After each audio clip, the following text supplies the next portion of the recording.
একটা কি এটা পার্সেন্টেজ, মানে এত লোক উপস্থিত থাকলে তবেই সংসদের কাজ চালু। 10% এটাকেই বলে হচ্ছে কোরাম। সংবিধানে কোথাও পার্সেন্টেজ দেয় না। আমি যেখানে যেখানে পার্সেন্টেজ বলেছি না, তো তুমি সেখানে বলে রাখবে যে ওখানে পার্সেন্টেজ থাকে না, সংবিধান সবসময় ভগ্নাংশ থাকে। 10% কত? আমি যখন বলেছিলাম ওই কাউন্সিল অফ মিনিস্টারদের এরিয়া 15% এর বেশি হতে পারে না, 15%, এর মানে কত? সংবিধানে কোনো পার্সেন্টেজ শব্দ দেওয়া নেই। আমি তো ওদের বোঝার সুবিধার জন্য বলছি, তুমি এটা মাথায় রেখে দাও, যেখানে যেখানে পার্সেন্টেজ আমি ইউজ করেছি না, ওখানে পার্সেন্টেজ নেই, কিন্তু সংবিধান অ্যাকচুয়াল সংবিধানে ফ্র্যাকশন দেওয়া আছে, তো পার্সেন্টেজ নেই। ইন্টুইশন কার কার দিচ্ছে? কার দিচ্ছে ইন্টুইশন? কেউ না? ভগবান কে? এটা কি মানে? ফর্ম ফিল আপ করতে, ফর্ম ফিল আপ করার সাথে পরীক্ষা দেবে, পরীক্ষা দিচ্ছিস কোন জন্য? পরীক্ষা দিতে পড়া আছে অবস্থা বুঝতে 5 তারিখ থেকে 6 তারিখ ওটা গ্যাস 101 থেকে 107 নম্বর আর্টিকেল বাদ দিয়ে দে, কোন কাজে না। 100 থেকে 107, সরি 6 নম্বর, 6 এটা কোন কাজে না। 100 নম্বর আর্টিকেলে কোরআন আছে, কোরআন তো এগুলোকে ডাইরেক্ট আর্টিকেল আসে না, এগুলোতে কনসেপ্ট আছে যে কোরআন কি। সংবিধানের কোনো অধিবেশন বসার সময় কত লোক, কমপক্ষে কত লোক, 10% লোক বা 1 দশমাংশ আর কি, যেটা 1 দশমাংশ লোক সংখ্যা দরকার, তবেই মানে মেম্বার দরকার, তবেই যে কোনো অধিবেশন বসবে। তো এই 1 দশমাংশ সংখ্যাটাকে বলা হয় তোমার কোরাম। কোরাম মেইনটেইন করতে হবে। কোরাম মেইনটেইন করার দায়িত্ব কার উপর থাকে? লোকসভার ক্ষেত্রে স্পিকার, বিধায়ক ক্ষেত্রে চেয়ারম্যান। ব্যাস, তাহলে 100 তে কোরাম আছে, সরি 100 তে কোরাম আছে, তার মানে 101 থেকে 106, 101 থেকে 106 এটা কোনো কাজে না, সবই যদি আমি দিলে 107 নম্বর আর্টিকেল থেকে শুরু করব।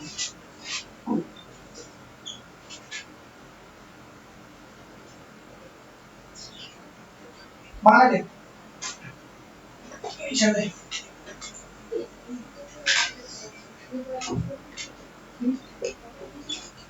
না সেটা 7 নম্বর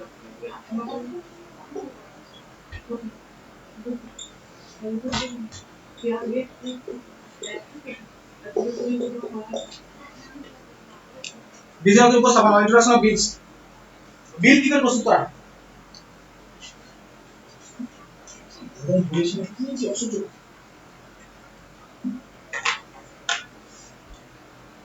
সারাদিন এখন 5-6 লিটার করে জল খেয়ে নিচ্ছি, বুঝছে? হোয়াট ইজ বিল? বিল কি? কোন নিয়ম বা কোন আইন কানুন তৈরি হওয়ার সময় প্রথমে বিল তৈরি, অ্যাকচুয়ালি বিল তৈরি হয় না, প্রথমে যেটা তৈরি আমি বলছি, প্রথমে তৈরি হয় ড্রাফট। ড্রাফট মানে বাংলা বলে খসড়া। কে বানায় এটা? ড্রাফট বানায় হচ্ছে, ধর কোন একটা মন্ত্রী, বিল কারা রিপ্রেজেন্ট করতে পারে? কোন মন্ত্রী। তো মন্ত্রী, দেখো মন্ত্রীও বিল করতে পারে, ওটাকে পাবলিক বিল বলা হয়। আর প্রাইভেট মেম্বার, দেখ পুরো লোকসভার ভেতরে যতজন আছে সবাই তো মন্ত্রী না, তার মানে যারা মন্ত্রী তারাও বিল রিপ্রেজেন্ট করতে পারে।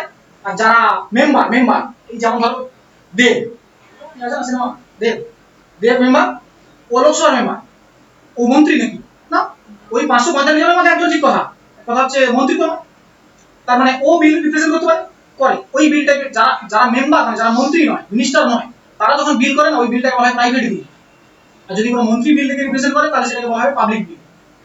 তো আমার কাছে কথা হচ্ছে যাই হোক, বিল যাই হোক, এটা আমার দরকার নেই। বিল করা হয় কিভাবে? ফার্স্টে ড্রাফট তৈরি করা হয় বিলের খসড়া, যে এই যে বিলটা, ধরো আমি নারী কল্যাণের জন্য কোনো একটা বিল নিয়ে আসছি, তো নারী কল্যাণের কি সমস্ত মানে টোটাল বিষয় যা আছে সব আমি ওখানে লিখে দেবো, যে কি হবে ওই বিলটাতে অ্যাকচুয়ালি থাকবে কি, সমস্ত ইনফরমেশন সমস্ত কিছু দিয়ে দেবো। যেটা তৈরি করবে ড্রাফট, যেটা তৈরি করবে কারা? ওই মিনিস্ট্রি সংক্রান্ত বড় আইএস থাকবে, বড় কমিটি আছে, তারা মিলে সমস্ত কিছু তার প্রোস কনস সব কিছু বিচার বিমর্শ করে তারা একটা ড্রাফট তৈরি করে, ঠিক আছে? এই ড্রাফটটা তুলে দেবে কার হাতে? মন্ত্রী। যে রিপ্রেজেন্ট করে তারা হলো মন্ত্রী, মন্ত্রী বেশিরভাগ পাবলিক বিল মন্ত্রী রিপ্রেজেন্ট করে, মানে বেশিরভাগ যত তো বিল নিয়ম কানুন তৈরি হয় না, বেশিরভাগ বিল পাবলিক বিল হয়, মানে মন্ত্রী রিপ্রেজেন্ট করে। তো ড্রাফট তুলে দেবে কার হাতে? মন্ত্রীর হাতে। ওই সংলগ্ন যে মন্ত্রী আছে তারা তুলে দেবে, মন্ত্রী নিয়ে চলে যাবে কোথায়? পার্লামেন্টে, ঠিক আছে? এবারে লোকসভা থেকে মন্ত্রী যদি লোকসভা থেকে থাকে লোকসভা থেকে, আর লোকসভা থেকে রাজ্যসভা বিল, এইখানে হবে বিলের উপস্থাপনা, বিলকে ইন্ট্রোডিউস করা। এবারে এখনো কিন্তু বিল হয়নি, এটা ড্রাফট, এটা ড্রাফট হয়ে আছে, এই ড্রাফটটাকে উপস্থাপনা করা। এবারে বলা এবার এখানে পাস হয়ে গেল, সব তো লোকসভাতে পাস হয়ে গেল, রাজ্যসভাতে পাস হয়ে গেল। এইটা হয়ে গেছে এবার বিল। এবারে নাম হয়ে যাবে বি। এখন এটা ড্রাফট থাকবে না, এখন হয়ে যাবে বিল। এটা তৈরি করার কাজ আছে প্রেসিডেন্ট। প্রেসিডেন্ট ঠিক আছে, প্রেসিডেন্ট সাইন করে দিলে যেমন ধরো নাগরিকত্ব বিল যেটা ছিল সিএবি, সিটিজেনশিপ অ্যামেন্ডমেন্ট বিল, বলো এবারে এটাকে প্রেসিডেন্ট সাইন করে দেওয়ার পরে হয়ে যাবে সিটিজেনশিপ অ্যামেন্ডমেন্ট অ্যাক্ট। তো প্রেসিডেন্ট সাইন করে দেওয়ার পরে এটা হয়ে যাবে বিল। এই হচ্ছে টোটাল প্রসেস। বিলের উপস্থাপনা এইভাবেই হয়, পাশে ড্রাফট তৈরি করা হয়, তারপর ওটা পাস হয়ে গেলে এই ড্রাফটটা আছে উপস্থাপন করা হয়, উপস্থাপনা পাস হয়ে গেলে তারপর ওটা হয় বিল, বিল তারপর প্রেসিডেন্ট সাইন করে দিলে ওটা হয় অ্যাক্ট। চলো এই আছে হবে শুধু এইটুকু লেখা যে বিলের উপস্থাপনা কে উপস্থাপন করতে পারে, কি ব্যাপার হয়, ঠিক আছে। আমি তো বললাম কে উপস্থাপন করতে পারে, যে কোনো মেম্বার উপস্থাপন করতে পারে, ইন্ট্রোডিউস করতে পারে যে কোনো। মন্ত্রী হলে প্রাইভেট পাবলিক বিল, আর মন্ত্রী মেম্বার হলে কি মাথায় দেবে আর কিছু নেই। 108 চলে 108 লেখো সংযুক্ত অধিবেশন। তার এগুলো আমি বেশি টাইম লাগবে না, এগুলো আমি বলেই দিয়েছি কিছু কিছু। সংযুক্ত অধিবেশন জয়েন্ট সিটিং।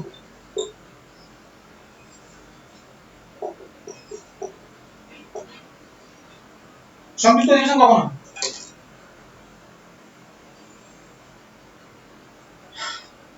বলতে পারবেন? বলা হচ্ছে যে সংযুক্ত অধিবেশন কখন হবে। সংযুক্ত অধিবেশন কখন হবে না, ধরো তিনটে কারণে সংযুক্ত অধিবেশন হয়। ধরো লোকসভা কোনো বিল পাস করে দিল, রাজ্যসভা বিলটাকে পাস করলো, তখন ডাকা হবে সংযুক্ত অধিবেশন। এই কি বলে কি বলে মানে লোকসভা কোনো বিলের উপরে পরামর্শ দিল, রাজ্যসভা সেই পরামর্শ শুনতে রাজি হলো, সংযুক্ত অধিবেশন। তো এই দুটো কারণে সংযুক্ত। আমি স্যার বাজেট পাস করার জন্য হ্যাঁ হ্যাঁ বাজেট পাস করার কিছু লাগে না, বাজেট পাস করার জন্য সংযুক্ত অধিবেশন থাকে পাবো নাকি সবাই আসে তোমার পরামর্শ দিলে তুমি দাও না। হ্যাঁ লেখো, লিখে রাখো, এটা নিচে লিখে রাখো, 1 নম্বর পয়েন্ট।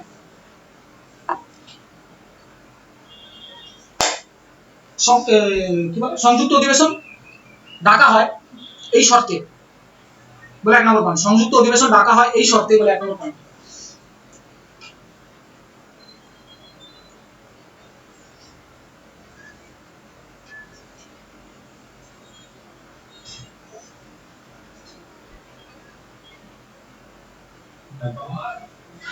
এই শর্তে বলে 1 নম্বর পয়েন্ট।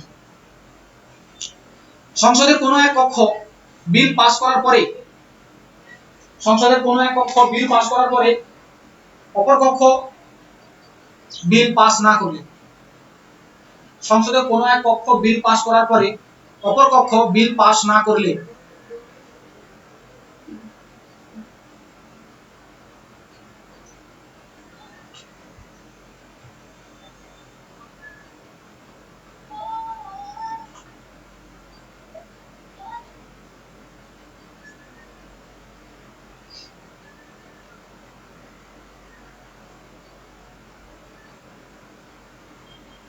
হয়েছে।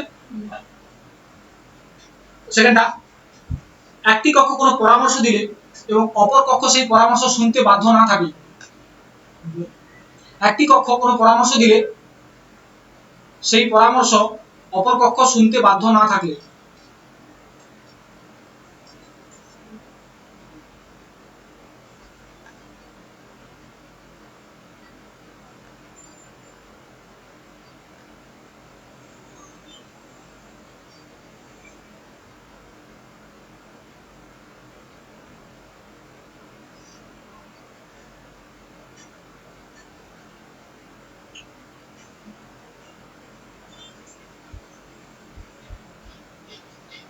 হয়েছে।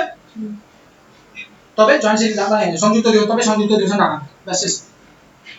আচ্ছা সংযুক্ত অধিবেশনে তোমাদের বলেছি সংযুক্ত অধিবেশনে কোন পক্ষটি পাওয়ারফুল হয়ে যায় বেশি? লোকসভা। কেন? সংখ্যাবল অধিক হওয়ার জন্য, সংখ্যাবল অধিক হওয়ার জন্য। কারণ আমি যদি জয়েন্ট সিটিং ডাকি, এধারে 545 মেম্বার, ওধারে 245 মেম্বার, মানে 790 জন মেম্বার, 790 জন মেম্বার জয়েন্ট সিটিং যখন ডাকা হবে, এদের লোকসভা 545, এদের 245, জয়েন্ট সিটিং যখন ডাকা হবে 790 জন।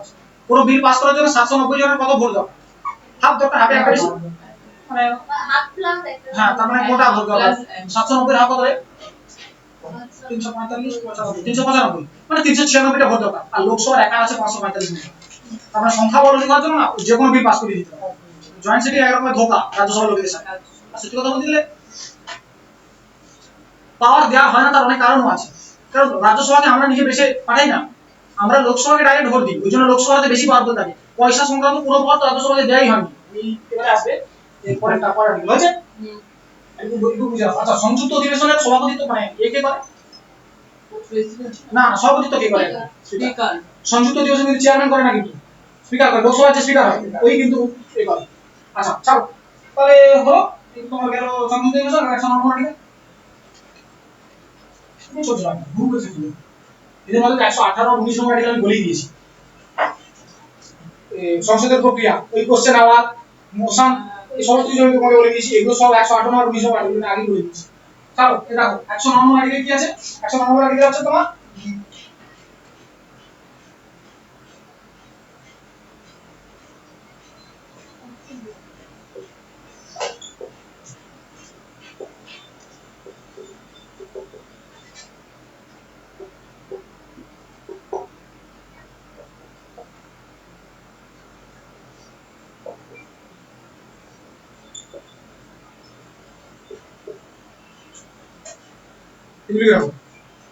এটা পরে লিখছো আগে 109 নম্বর লিখো অর্থ বিলের বিশেষ শর্তাবলী।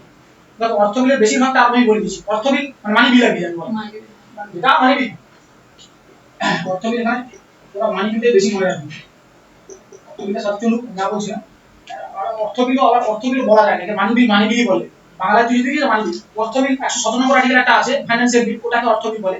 ও আর এটা আলাদা টার্ম, ওই জন্য অর্থ বিল আমি বুঝি। তোরা মানি বিলই দে।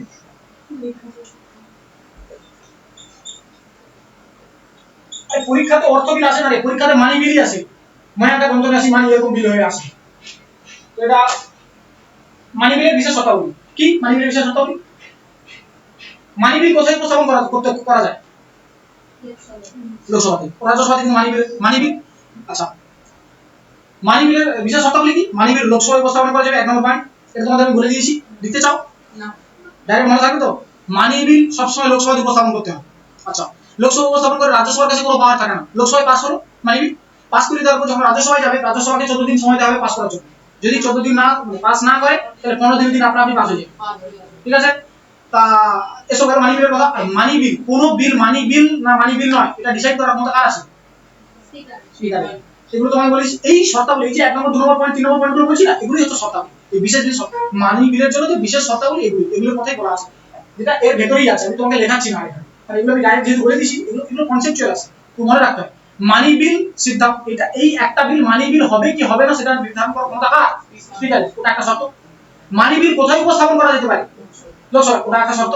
মানি বিল রাজ্যসভাতে কোনো রাজ্যসভার কোনো পাওয়া আছে? রাজ্যসভাতে নেই, কারণ রাজ্যসভা 14 দিন সময় দেওয়া হবে, পাস করলে তো ভালো, নয়তো আপনি পাস হয়ে যাবে।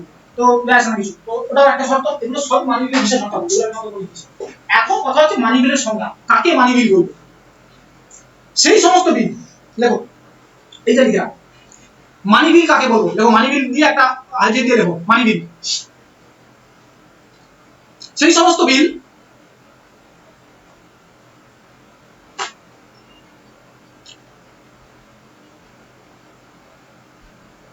যেগুলির দ্বারা, সেই সমস্ত বিল যেগুলির দ্বারা সরকারের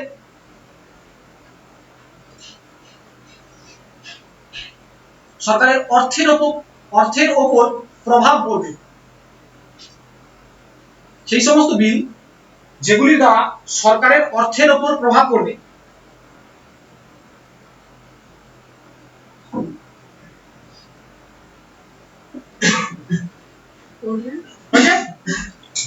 এবারে কি কি কি কি জিনিসের দ্বারা সরকারের অর্থের উপর প্রভাব পড়তে পারে? 1 নম্বর লেখো, নিচে নিচে লিখে দাও। ট্যাক্সেশন বা কর, ট্যাক্স না, ট্যাক্সেশন বা কর। সরকারের ঋণ, 2 নম্বর সরকারের ঋণ।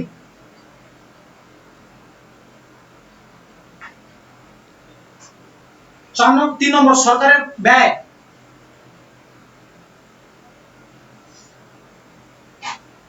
সরকারের ব্যয়। 4 নম্বর সরকারের আয়।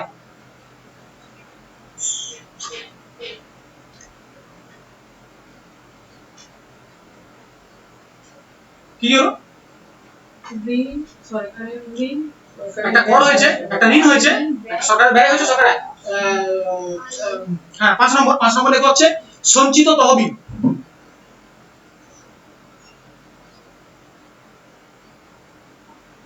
আর 6 নম্বর লেখা হচ্ছে আকস্মিক তহবিল বা আপাতকালীন তহবিল বলে ওটাকে। আকস্মিক লেখো, আকস্মিক বেশি। এগুলো ইংরেজি টার্ম আছে, কথা হচ্ছে যেগুলো যদিও তাদের বলা হয় এগুলো ইংরেজি টার্মগুলো বেশি মাথায় রাখা বেশি সুবিধা। এই জন্য ফার্স্টে বলেছি একটা হচ্ছে ট্যাক্সেশন, একটা গভর্নমেন্ট বরোইংস, একটা হচ্ছে সরকারের ব্যয় এক্সপেন্ডিচার, আর একটা রিসিপ্ট আর পেমেন্ট। আর সেকেন্ড ফার্স্ট নম্বরটা কি আছে? Consolidated fund. লাস্টে দুটো মাথায় রাখতে, হ্যাঁ। 6 নম্বর হচ্ছে আকস্মিক তহবিল। ওটার ইংরেজি টার্ম যেটা পরীক্ষায় পড়ে কন্টিনজেন্সি ফান্ড, ফান্ড ফান্ড। আর উপরেরটা যেটা সঞ্চিত তহবিল ওটা হচ্ছে কনসলিডেটেড ফান্ড, ওটাই পড়বো। আচ্ছা 266 আর 267 নম্বর আর্টিকেল যখন পড়া হবে তখন বলবো আকস্মিক তহবিল কি। এই যে তোরা যত টাকা পাঠাস না, সরকারকে যত টাকা পেমেন্ট করিস, এগুলো কোথায় গিয়ে জমা হয়? এই যে পরীক্ষা পেমেন্ট করার সময় যে টাকাটা আমি কাটিয়ে দিলাম, টাকাটা যাচ্ছে কোথায়? সরকারকে পেমেন্ট করছিস, সরকারের অ্যাকাউন্ট কে রাখে? Reserve bank. তো যে অ্যাকাউন্টে সরকার আছে ওই অ্যাকাউন্টে বলেছে কনসলিডেটেড ফান্ড, ওখানে গিয়ে জমা হয়ে যায়। তো সমস্ত মাইনে ওখান থেকে যায়, মানে যখন সরকার যখন মাইনে দেয় লোকেদের না, তখন ওখান থেকেই দেয়, সরকারের সমস্ত টাকা ওখানেই জমা হয়। আছে রিজার্ভ ব্যাংক কন্ট্রোল করে ওটাকে। তো যাই হোক, ওইটা যে সঞ্চিত তহবিল, যেটা সঞ্চিত তহবিল ওটা 266 আর 67 নম্বর আর্টিকেল বলবো তখন প্রশ্ন মনে রাখো। এবারে মানে কি, ধরো সরকার কোনো একটা নতুন ট্যাক্স ইম্পোজ করছে, মানে পুরো দেশের উপর একটা নতুন ট্যাক্স বা ট্যাক্সের পার্সেন্টেজ বাড়াচ্ছে। ধরো ইনকাম ট্যাক্স সরকার বলেছে এরপর থেকে 30% না 40%, মানে 40% ইনকাম ট্যাক্স দিতে হবে। এতে সরকারের অর্থের উপর প্রভাব পড়বে, হ্যাঁ কিনা? সরকারের অর্থ বাড়ছে, বাড়তে প্রভাব পড়া মানে কি, বাড়তেও পারে কমতেও পারে। এবার কথা হচ্ছে এটা সরকারের তো এ বাড়ছে, তো এবারে ওই বিলটা নিয়ে আসবে, ওই বিলটা যে এইবার থেকে ট্যাক্সের উপরে 10% বাড়ানো হবে। এই যে বিলটা নিয়ে এলো না, এবারে সিদ্ধান্ত দেখলো যে বিলটা আচ্ছা, তার মানে এটা হয়ে যাবে কি মানি বিল। ব্যাস শেষ। নির্ধারণ কে করবে? স্পিকার। স্পিকার বুঝবে, পড়লো, পরে বুঝলো যে আচ্ছা এটা মানি বিল হয়ে যাবে। গভর্নমেন্ট বলে সরকার ধরো ঋণ নেবে, ট্যাক্সেশন একটা পরে কথা বললাম। সরকার ধরো ঋণ নেবে বা ঋণ ফেরত দেবে, কোথেকে দেবে টাকা? সরকার টাকা ঋণ যখন দেবে সে টাকাটা কোন একটা অ্যাকাউন্ট থেকে দেবে, আর যখন ঋণ নেবে কোন একটা টাকা আছে কোন একটা অ্যাকাউন্ট থেকে ঢুকবে। কোথায় ঢুকবে? ওই সঞ্চিত তহবিল যেটা আছে ওটার উপর প্রভাব পড়বে। তো সরকারের অর্থের উপর প্রভাব পড়ছে না, তুই যখন ঋণ নিচ্ছিস তোর টাকা বাড়ছে, আর যখন আমি ঋণ ওই তুলে উপরে দিতে যাই না তুলে, তো আর যখন আমি ঋণ মানে দিয়ে দিচ্ছি, ফেরত দিচ্ছি, তো আমি আমার অ্যাকাউন্ট থেকে টাকা কাটিয়ে দিচ্ছি, তাহলে আমার সরকার অর্থের উপর প্রভাব পড়ছে না, পড়ছে তো। ওটা হয়ে যাবে আরে এইটা কোথাও ধরে কি রাখবো না ছাড়ো, সেটা ছিল না। তাহলে মানি তাহলে মানি বিল তাহলে বুঝতে পারলে, তাহলে এটা গেল মানি। 109 নম্বর আর্টিকেল দেখো, এখানে কিন্তু বলেছে কি, আগে বলে দিয়েছে দেখ, আগে বলে দিয়েছে মানি বিলের জন্য কি বিশেষ শর্তাবলী আছে, তারপরে বলেছে মানি বিল কি। অ্যাকচুয়ালি বলা উচিত ছিল কি ফার্স্টে মানি বিল কি, তো ফার্স্টে মানি বিল বলবে। এটা সংবিধান যারা বানিয়েছে তাদের জন্য এটা ইম্পর্টেন্ট ছিল, আমাদের জন্য না। আমাদের জন্য কিন্তু ফার্স্টে এটা পড়া উচিত, তারপরে আগে মানি বিল কি পড়ি, তারপর মানি বিলের কি শর্তাবলী আছে সেটা পড়ি। কিন্তু সংবিধান যারা তৈরি করেছিল তাদেরকে বলা উচিত ছিল যে মানি বিলটা কি নির্ধারণ করো, তারপর মানি বিল কি করো। এটা সংবিধানের জন্য, তার জন্য আমাদের এরকম করতে হবে। ব্যাস, এবার 111 নম্বর আর্টিকেল আমি তোমাদের বলে দিচ্ছি, কি আছে?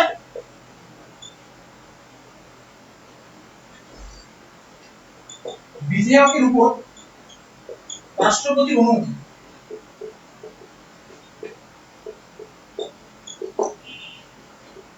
এটা আমি বলে দিয়েছি, কোন বিলের উপর রাষ্ট্রপতির অনুমতি কিরকম টাইপের অনুমতি থাকতে পারে? হয় সে অনুমতি দেবে, নয় সে অনুমতি দেবে না, নয় একবার কনসিডারেশন বাড়াতে পারে, আর নয় পকেট ভেটো করে রেখে দিবে। এটা তো বললাম হয়েছে। আরে হ্যাঁ রে বাবা, আমি তো বলছি জাস্ট তোরা লিখে রেখে দিবি, পয়েন্টগুলো লিখে রেখে দিবি, যা পড়াচ্ছি তো তাই লিখে রেখে দিবি। অ্যাকচুয়ালি এগুলো সব বলাই আছে, এগুলো সব বলাই আছে। কি কি ভালো ছিল?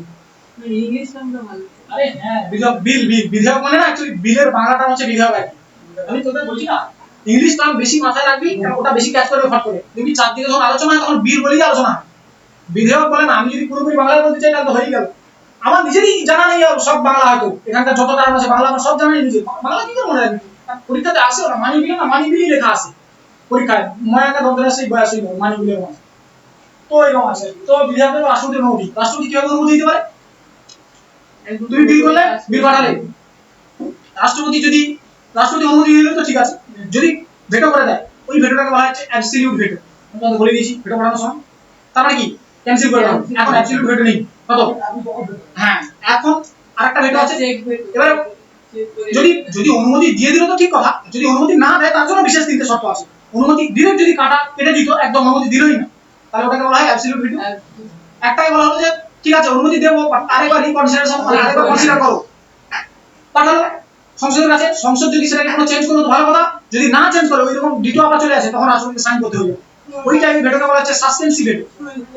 আর একটা হচ্ছে সাইন করবো, মানে সাইন করবো না, মানে সাইন করবো না বলবো না, তবে কবে সাইন করবো আমি নিজে জানি না, এটা বলা হয় পকেট ভেটো। সবচেয়ে পাওয়ারফুল হচ্ছে রাষ্ট্রপতির ওইটা পকেট ভেটো। পকেট ভেটো যদি একবার ইউজ করা হয় তাহলে মুশকিল হয়ে যায়। তো আরেকটা ভেটো তোমাদের বলেছি আমাদের এটা নেই, বাট এটা পরীক্ষায় পড়ে। তুই যদি মানে সেন্ট্রাল লেভেল পরীক্ষা দিস না, সিজিএল ভিজিএল, এই কোশ্চেনটা দেয়। একটা ভেটো হচ্ছে কোয়ালিফাইড ভেটো, যেটা আমাদের ভারতে নেই, আর কথা হচ্ছে আমেরিকায় আছে। কোয়ালিফাইড ভেটো কি ওই সাসপেন্সিভ ভেটোর মতোই, মানে আমি যখন কনসিডার করার জন্য পাঠালাম না, তখন কি হয়, তখন যদি ধর কোনো বিল যখন ওরা পাস করে পাঠিয়েছে তখন 50% এর একটা বেশি ভোট দিয়ে পাঠিয়েছে জিতি। এখন কথা হচ্ছে আমি কনসিডারেশনের জন্য পাঠালাম, এখন আমাদের ভারতে কি আছে, যদি চেঞ্জ করা হলো তো হলো, আর না হলো ওই রকম অবস্থা যদি পাঠিয়ে দেয় তখন রাষ্ট্রপতিকে সাইন করতে হবে।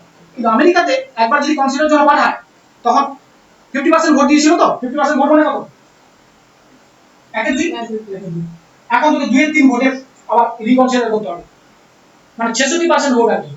আগে যদি 50% ভোটে জিতিয়ে পাঠিয়েছিলে, রিকনসিডারেশন জন্য পাঠালে এখন তোকে 66% ভোটে আবার পাঠাতে হবে জিতিয়ে। তো এই ভেটোটাকে বলা হচ্ছে কোয়ালিফাইড ভেটো, যেটা আমেরিকা আছে। আমাদের কি আমাদের সেকেন্ড বার যদি 50% আবার সেমই যদি কিছু চেঞ্জ না করে যদি পাঠিয়ে দেয় তখন সাইন করতে হবে।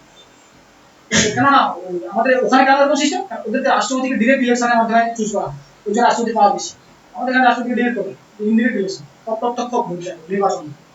তো এইরকম এটা আছে, ব্যাস হয়ে গেছে। 111 দিন 112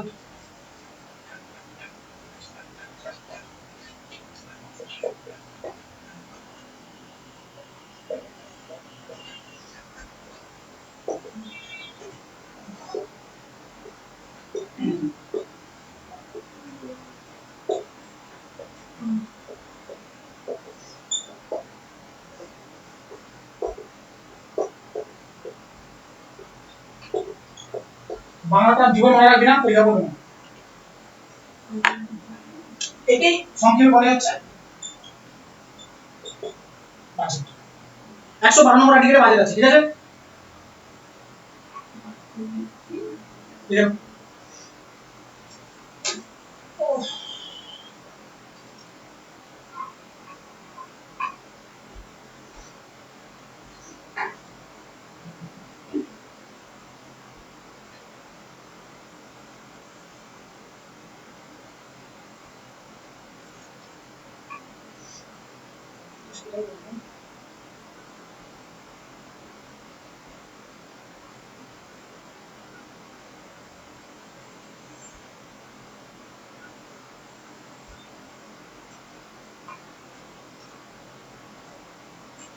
কারেন্ট চলে এসে সেটাও লিখে দাও, মুশকিল হবে, ঠিক আছে। আমাদের সংবিধানে বাজেট বলে কোনো শব্দ নেই। বাজেট মানে চামড়ার তৈরি, ঠিক আছে। বাজেট কখন, আমি বাজেটের সম্বন্ধে ডিটেইলস কখন বলবো, ইকোনমিক্স পড়া, ইকোনমিক্সে বাজেটের জন্য আলাদা চ্যাপ্টারই আছে। তো এখানে তুই শুধু বাজেট সম্বন্ধে আমি জাস্ট মানে যেটা কি বাজেট কি, বাজেট কিছু না, সরকার আগের বছরে পয়সা কত পেয়েছে আর এই বছরে কত খরচ করবে, এই জিনিসটাই হচ্ছে তোমার এখানে বাজেট। এক বছরে মানে টোটাল পুরো ফাইন্যান্সিয়াল ইয়ারে বা আর্থিক বছরে, সংবিধানের আর্থিক বছর শুরু হয় ফেব্রুয়ারি থেকে শুরু হয়, মানে ফেব্রুয়ারি থেকে জানুয়ারি অবধি। এবারে আমার কথা হচ্ছে আমাদের ফেব্রুয়ারি থেকে শুরু হয়, কিন্তু বাজেট প্রস্তুতি করা হয় পয়লা ফেব্রুয়ারি, আর বাজেট সেশনও শুরু হয় পয়লা ফেব্রুয়ারি। ফেব্রুয়ারি থেকে মে অবধি বাজেট সেশন চলে। তাই হোক, তো কথা বলছি যে ফেব্রুয়ারি থেকে এক বছর, ফেব্রুয়ারি থেকে পরে ফেব্রুয়ারি অবধি, মানে ফেব্রুয়ারি থেকে জানুয়ারি অবধি, জানুয়ারি 31 তারিখ অবধি, পয়লা ফেব্রুয়ারি থেকে জানুয়ারি 31 তারিখ অবধি হচ্ছে পার্লামেন্টের বাজেট সেশন চলে, মানে বাজেট ইয়ার ফাইন্যান্সিয়াল ইয়ার, মানে যেটা পার্লামেন্ট ভাবে, আমাদের ইয়ে আলাদা ভাবে। রিজার্ভ ব্যাংকের আর্থিক বছর আলাদা হয়, একটা সাধারণ লোকের আর্থিক বছর আলাদা হয়। জানুয়ারি থেকে হয় আমাদের আর্থিক বছর। তুই এক বছর করতে ধরিস, জানুয়ারি থেকে ধরিস না, আমরা নিউ ইয়ার কবে মানে পালন করি, পয়লা জানুয়ারি, তার মানে জানুয়ারি থেকে 31 ডিসেম্বর অবধি। রিজার্ভ ব্যাংকের আলাদা, রিজার্ভ ব্যাংকের এপ্রিল থেকে শুরু, এপ্রিল থেকে মার্চ অবধি, এপ্রিল থেকে এবছর এপ্রিল থেকে আগের বছর মার্চ অবধি। এটা তাদের ইয়া। আর পার্লামেন্টের এটা ফেব্রুয়ারি থেকে জানুয়ারি। তো কথা হচ্ছে কি করবে, ক টাকা এসছে, ক টাকা এবারে আমি খরচ করবো, আর কোথায় কোথায় খরচ করবো, কি বা কোন খাতে খরচ করবো, হ্যাঁ, ডিফেন্স মিনিস্ট্রিকে কত দেবো, রেলকে কত দেবো, স্বাস্থ্যকে কত দেবো, শিক্ষাকে কত দেবো, এইসব মিনিস্ট্রিকে কত দেবো, সেই সমস্ত টাকা যে অ্যালটমেন্ট, সেই সমস্ত অ্যালটমেন্ট থাকে বাজেট। এই মানে মোটামুটি বলতে গেলে সারা বছরের পয়সা কোথায় খরচ করবে, কোথায় কত টাকা বের করবো, সেই সমস্ত হিসেব হচ্ছে, তাকে হিসেব করা বলে বাজেট। এবার কথা হচ্ছে বাজেটকে সংবিধানে বাজেট বলে কোনো কথা বলে দিই, বা সংবিধানে এইটা আছে অ্যানুয়াল ফাইন্যান্সিয়াল স্টেটমেন্ট, বা একে বাংলা যদি বলা হয় বার্ষিক বৃত্তি, বাংলা কথা এখানে, কেননা অরিজিনাল সংবিধান তো ইংরেজিতে লেখা, ইংরেজিতে লেখা, তারপর সেটাকে হিন্দিতে ডাক করা হচ্ছে। তো হিন্দিতে যেখানে আছে সেখানে বার্ষিক বৃত্তির বিবরণ আছে, আর ইংরেজিতে যেটা আছে সেটা অ্যানুয়াল ফাইন্যান্সিয়াল স্টেটমেন্ট আছে। তো তোমরা এটা মাথায় রাখবে, অ্যানুয়াল ফাইন্যান্সিয়াল স্টেটমেন্ট এটা কি, এটা বাজেট, বাজেট কথা লেখা নেই, তার মধ্যে এই কথাটা লেখা আছে। এখন কথা হচ্ছে বাজেট তুলে দিলাম, এরপরে এখানে তিন চারটে আর্টিকেল একসাথে বলতে হবে, একটা একটা 112 আর একটা 113, 112 তে আছে প্রাক বা এস্টিমেশন, হ্যাঁ হ্যাঁ, এস্টিমেশন কি, এস্টিমেশন আমি বলেছিলাম এস্টিমেট কমিটি, আর এস্টিমেট কমিটি জানেন না সে কি করে, এই বাজেটে যে টাকাগুলো অ্যালট করা হবে না তার একটা খসড়া তৈরি করে, যে মানে লিখিত খসড়া আর কি, যে এখানে এই টাকা এই খাতে এত টাকা, একদম পুরো ডিটেইলস, বিরাট বড় পেজের একটা, এই বাজেট যখন প্রকাশ করে দেখি একটা, যদি ডাউন বাজেট যদি ডাউনলোড করিস দেখবি প্রচুর কিছু লেখা থাকে, মানে অরিজিনাল বাজেট যেটা হবে সেটা বিশাল বড়, মানে পুরো বছরের খরচ একদম পাই টু পাই খরচ সমস্ত কিছু লেখা থাকে। ওই খসড়াটা বানাবে কি, এই এই এই খসড়া বানানোটা কোথাও লেখা থাকবে যে তুমি বাজেট শুধু বলে দিলে তো হবে না, বাজেট কি ভাষণ একদম, বাজেট দেবি, আর এই বাজেট বলার সময় বলে দিই এই আর্টিকেল 112 আর্টিকেল বাজেট কে প্রস্তুত করে, বাজেট কে ইন্ট্রোডিউস করে, আগে আছে মন্ত্রী, অর্থমন্ত্রী, অর্থমন্ত্রী বলে। বাজেট অফিসিয়ালি সংবিধান বলেছে বাজেট কে প্রস্তুত করবে রাষ্ট্রপতি, কিন্তু কথা হচ্ছে রাষ্ট্রপতি করে না, রাষ্ট্রপতি কোনো একটা মন্ত্রীকে ভার দিয়ে দেয় যে আমার হয়ে আপনি বাজেট পেশ করবেন। তো দেখা যায় সাধারণভাবে দেখা যায় যে বাজেট অর্থমন্ত্রী পেশ করে, তার মানে এই নয় যে সবসময় অর্থমন্ত্রী পেশ করবে, বাজেট পেশ করে অন্য কেউ পেশ করতে পারে, যেমন ধরো মানে অন্য কেউ উপস্থাপনা করতে পারে, হ্যাঁ প্রেসিডেন্ট যাকে বলবে, দেখা গেল যে অর্থমন্ত্রী শরীফ খান তো বলে দিল যে শিক্ষামন্ত্রী করবে বাজেট পেশ করবে, তো এরকম করা যায়। তো বাজেট, বাজেট তো বিরাট বড় দেখবি, বাজেট ভাষণ যেদিন ফেব্রুয়ারি মাসে ফার্স্ট করা যায় না, সেদিন সংসদ টিভি ঘুরে বসবি, বাজেটের ভাষণ চলে ঘন্টার পর ঘন্টা চলে, আর ওখানে চিৎকার হাঙ্গা মারামারি না, মানে চিৎকার, কারণ অপোজিশন যারা থাকে তাদের বাজেট পছন্দ হবে না, সরকারে যারা আছে তাদের কোনো কাজই পছন্দ হবে না অপোজিশন, যে ভালো হলেও পছন্দ, পছন্দ খারাপ হলেও পছন্দ। এবারে কথা হ্যাঁ, ওদের কাজই যে বিরোধিতা করা, সারা জীবন করবে, তুই এ পার্টি আছে বলে এ পার্টি নয় কেন, অন্য পার্টি চলে এলো, এ পার্টি যদি বিরোধী পক্ষ কখন হয়ে যাবে তারাও করবে সেম কাম।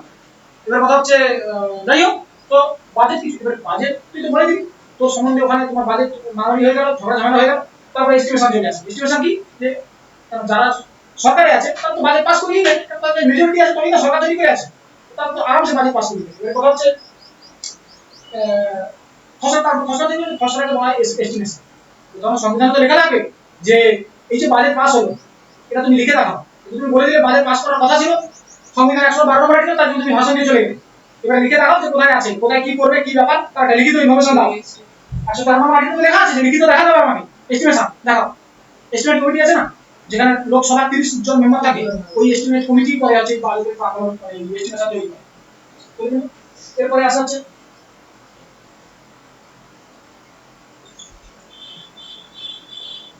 অ্যাপ্রোপ্রিয়েশন বিল, বাংলায় যদি বলি, বাংলায় বলা আছে তোমার বিনিয়োগ বিল বা বিনিয়োগ বিধায়ক বলে।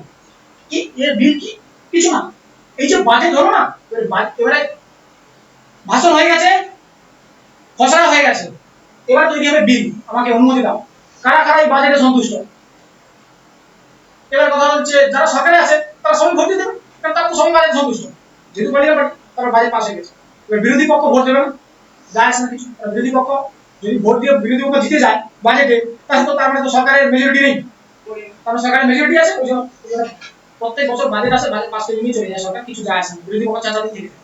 কেন, কারণ সরকারের কাছে মেজরিটি আছে বলেই সরকার করে আছে, বিরোধী পক্ষ যদি বাজেটে ভোট দিয়ে জিতে যেত, বাজেট পাস করতে দিত না, তাহলে তো বিরোধী পক্ষের কাছে মেজরিটি আছে, তাহলে ওরা সরকারি করছে, ওদেরকে কাটা, তাহলে বিরোধী পক্ষই সরকার করবে, তার জন্য এটা হচ্ছে মেন হয়েছে অ্যাপ্রোপ্রিয়েশন বিল, এটা পাস হওয়া জরুরি। তাহলে এইটা পাস হয়ে গেলে তখন যদি টাকা বের করার জন্য রেডি, মানে এবার তুমি সংসদ থেকে টাকা মানে তুমি ওই ফান্ড থেকে সঞ্চিত তহবিল থেকে টাকা তুলতে পারবে, বুঝতে পারলে? তাহলে অ্যানুয়াল ফাইন্যান্সিয়াল বাজেট, এটা বাজেট, এখানে ভাষণ হলো, এখানে এস্টিমেশন খসড়া হলো, এখানে টাকা বের করবে, বিল পাস হয়ে গেল, বাস তার সবাই দিয়ে হুম? সবাই দিয়ে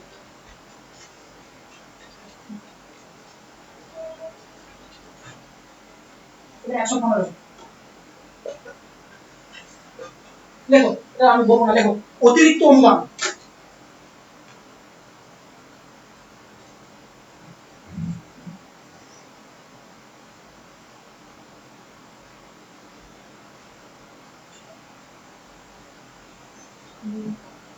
হয়েছে?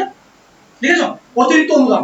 অতিরিক্ত অনুদান মানে এক্সেস গ্র্যান্ট আর কি, মানে বলা হচ্ছে যে বাজেট পাস করার পরেও কোনো মিনিস্ট্রি ধরো টাকা দরকার পড়েছে আরো, মানে কাজ করতে যাচ্ছে, তাকে ধরো 2 লাখ কোটি টাকা অ্যালট করা হয়েছে, 2 লাখ কি 2.5 লাখ কোটি টাকা অ্যালট করা আছে ওই মিনিস্ট্রিটাকে আর কি, ধরো ডিফেন্স মিনিস্ট্রিকে 3 লাখ কোটি টাকা অ্যালট করা আছে, 3 লাখ কোটি টাকা, কম টাকা নয়, ওটা বহু টাকা।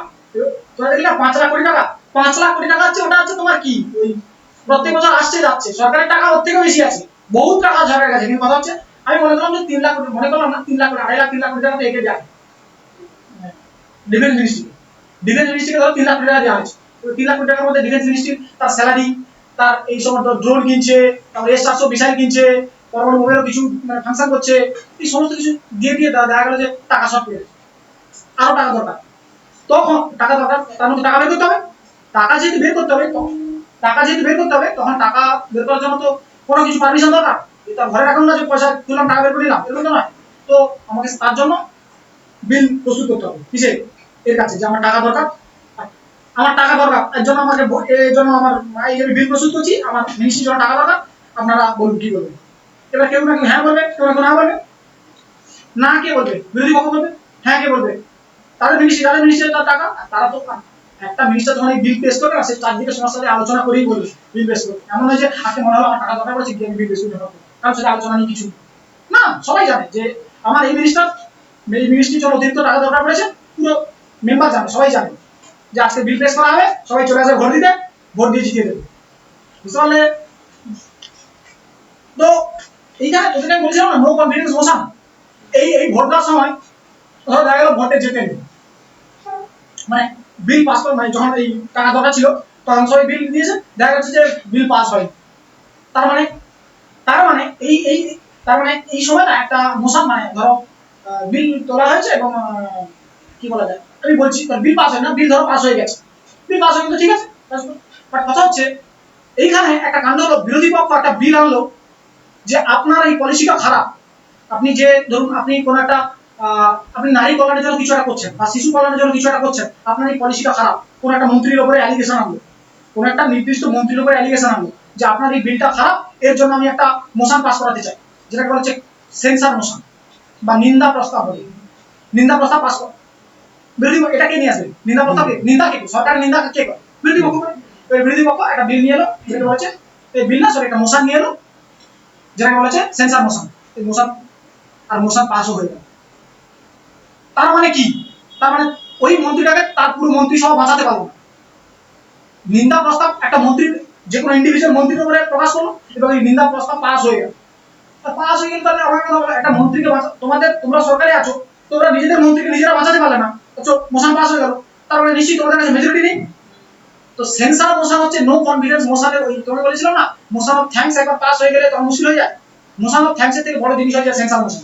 সেন্সার মোশন যদি পাস হয়ে যায় না, তাহলে মনে করে ধরে নেওয়া যায় যে সরকারের কাছে মেজরিটি নেই, তারপরে পরে টার্মে নিয়ে চলে আসবে নো কনফিডেন্স মোশন, বিরোধী পক্ষ বিরোধী পক্ষ ফার্স্টে সেন্সার মোশন আনবে, সেন্সার মোশন যদি পাস হয়ে যায় তাহলে বিরোধী পক্ষ পরের দিন নিয়ে চলে আসবে নো কনফিডেন্স মোশন, আর নো কনফিডেন্স মোশন পাস হলে সরকার বলবে এইরকম কাণ্ড।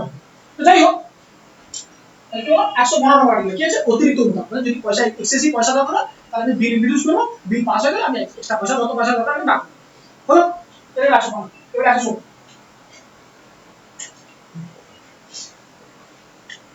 116 তে যেটা হচ্ছে সেটা বলা হচ্ছে ইংরেজিতে বলা হচ্ছে ভোটার অ্যাকাউন্ট,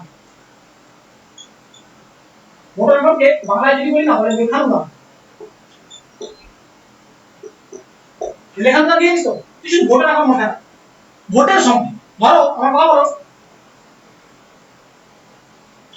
2024 সালের জুনে ধর জুনে ভোট হয়েছে, তাই তো? জুনে না, অ্যাকচুয়ালি মার্চ এপ্রিল মাসে দিয়ে ভোট হয়েছে। এটা 2024 এপ্রিল মাসে ভোট ছিল। আচ্ছা, এবছর বাজেট কখন পেশ হয়? 2024 সালের ফেব্রুয়ারিতে।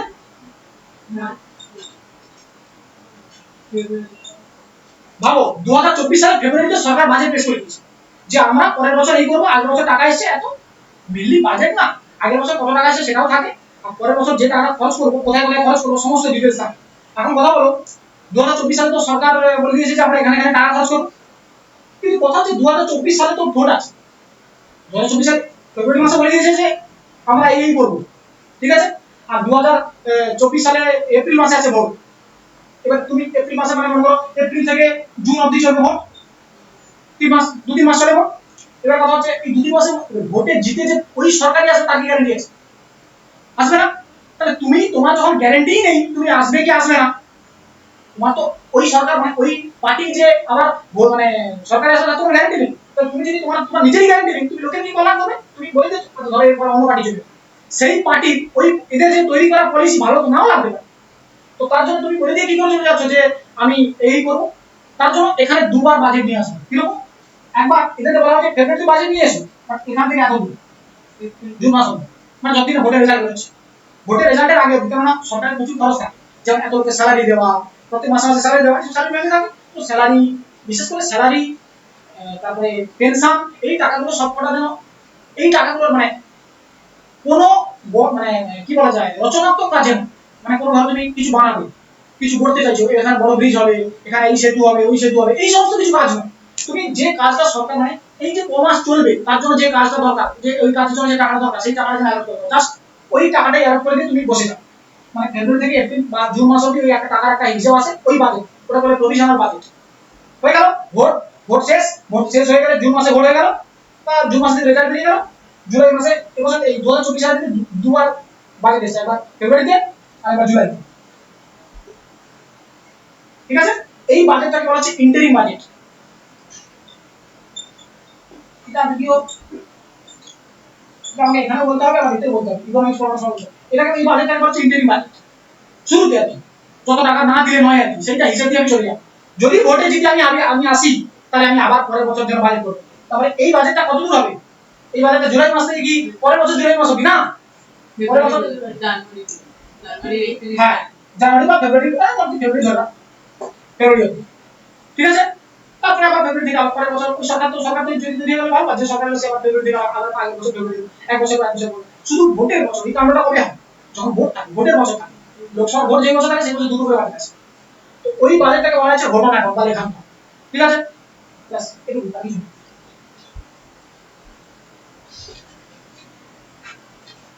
117 নম্বর আর্টিকেল দেখো, এটা অর্থবিদ,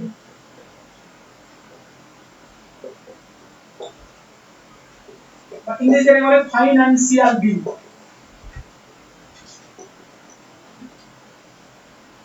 পরীক্ষা শুধু কি আসে জানিস এর কোশ্চেন, অর্থবিদ কত নম্বর আর্টিকেল আছে, বাস আর কিছু আছে, অর্থবিদ কি কি ব্যাপার কিছু আছে। আর মানি বিলেরও সেম, মানি বিল কত নম্বর আর্টিকেল আছে, মানি বিল কি এই যে তোমাকে বললাম, মানি বিলের, হ্যাঁ মানি বিলের বিশেষ শর্তাবলী যেটা আছে সেখানে কনসেপচুয়াল কিছু কোশ্চেন আছে। নালে মানি বিল সবসময় মাথায় রাখবে, মানি বিল কোথায় আছে, কত নম্বর আর্টিকেল না 10, মানি বিলের সংজ্ঞা আছে 10 এ না, ওই জন্য মানি বিল যখনই কোশ্চেন করবে যে মানি বিল কত নম্বর আর্টিকেলের সাথে সংযুক্ত, 110,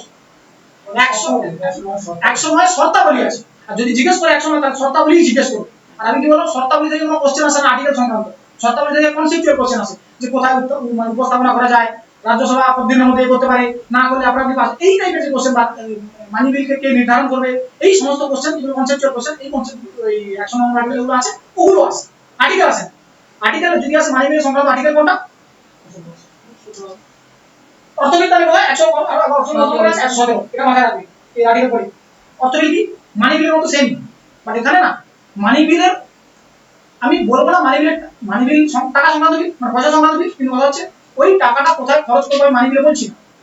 অর্থবিলে তোমাকে বলতে হবে যে আমি এই ধরো আমি ট্যাক্স বাড়ালাম, তোমার ট্যাক্সে টাকা আসছে, ওটা হয়ে গেছে, তখন তো হয়ে গেছে মানি বিল।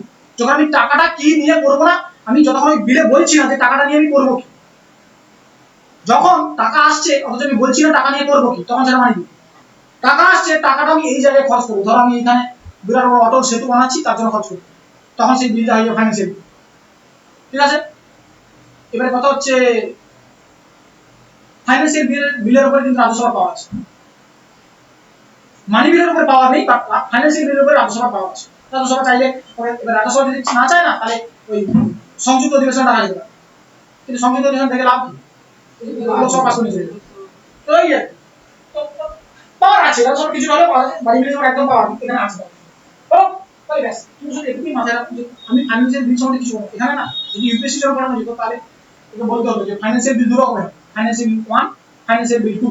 1 এ কি হয়, 2 থেকে 1 এর আবার 2-4 রকমের ভাগ আছে, কিচ্ছু লাগে না তোদের কোনো পরীক্ষাতে এরকম কোনো কাজে লাগবে না। ফাইন্যান্সিয়াল বিল ওই শুধু মাথায় ডাইরেক্ট মনে রাখবে ফাইন্যান্সিয়াল বিল কত সালে, এই কত আর্টিকেল 119 আর 118 আর 119, এই দুটোই বলে দিচ্ছি। তো তোমরা শুধু লিখে রাখবে, এই দুটোতেই লিখে রাখবে এরকম করে একটা সেকেন্ড ব্র্যাকেট দিয়ে একটাই পয়েন্ট লিখে রাখবে। দেখো সংসদের সম্পাদন প্রক্রিয়া, এর মধ্যেই সমস্ত কিছু আছে। ওই কমিটি 119 নম্বর আর্টিকেল না, সেই কমিটি সব আছে। আর 158 নম্বর আর্টিকেলে সংসদের প্রক্রিয়া আছে, কোশ্চেন আওয়ার কি, জিরো আওয়ার কি, মোশন কি, এই সমস্ত কিছু আছে এখানে। মানে এই এটা তোদের আমি অনেক মোশন বলি, যেমন ক্লোজার মোশন বলে একটা আছে। ক্লোজার মোশনের 3-4টে মোশন ভাগ আছে। তো এগুলো আমি তোমাদের বলিনি, কোনো কাজে আসে না। সত্যি কথা বলতে গেলে এত মোশন আমি দুটো বলেছি। হ্যাঁ দুটো বলেছি, অ্যাকচুয়ালি 3টে বলেছি। 3টে না, মোশন তো আছে প্রায় 6-7টা। আমি তোদের শুধু দুটো বলেছি, একটা মোশন অফ থ্যাঙ্কস আর একটা নো কনফিডেন্স মোশন। তাছাড়াও প্রচুর মোশন আছে, অ্যাডজর্নের motion, calling attention motion, closure motion, censure motion, এগুলো কোনো কাজে আসে না। সেন্সর মোশনটা তো আসেন, আজকে একটুখানি বলে দিলাম সেন্সর মোশনটা কি, এরকম আছে। ইউপিএসসি তে তো এরকম কোশ্চেন আসে, সেন্সর মোশন আর নো কনফিডেন্স মোশনের মধ্যে তফাৎ নেই, মানে পার্থক্য ডেসক্রিপটিভ ভ্যাকেন্সি আছে। ক্লোজার মোশন আর এই সরি সেন্সর মোশন আর নো কনফিডেন্স মোশনের মধ্যে তফাৎ, মানে পার্থক্য লেখো। সেন্সর মোশন একটা ইন্ডিভিজুয়াল মন্ত্রীর উপরে আনা, নো কনফিডেন্স মোশন পুরো পুরো মানে এর মেজরিটির উপরে আনা, মানে পুরো সরকার যারা আছে তাদের উপরে আনা। এরকম আছে, পার্থক্য বানাতে হবে না, আছে টাইম আছে। তো এরকম কাণ্ড চলে। আচ্ছা এটা লিখে নিচ্ছ, সংসদের সম্পাদন প্রক্রিয়া, ব্যাস শেষ। 119 নম্বর আর্টিকেল, সংসদে ব্যবহৃত ভাষা।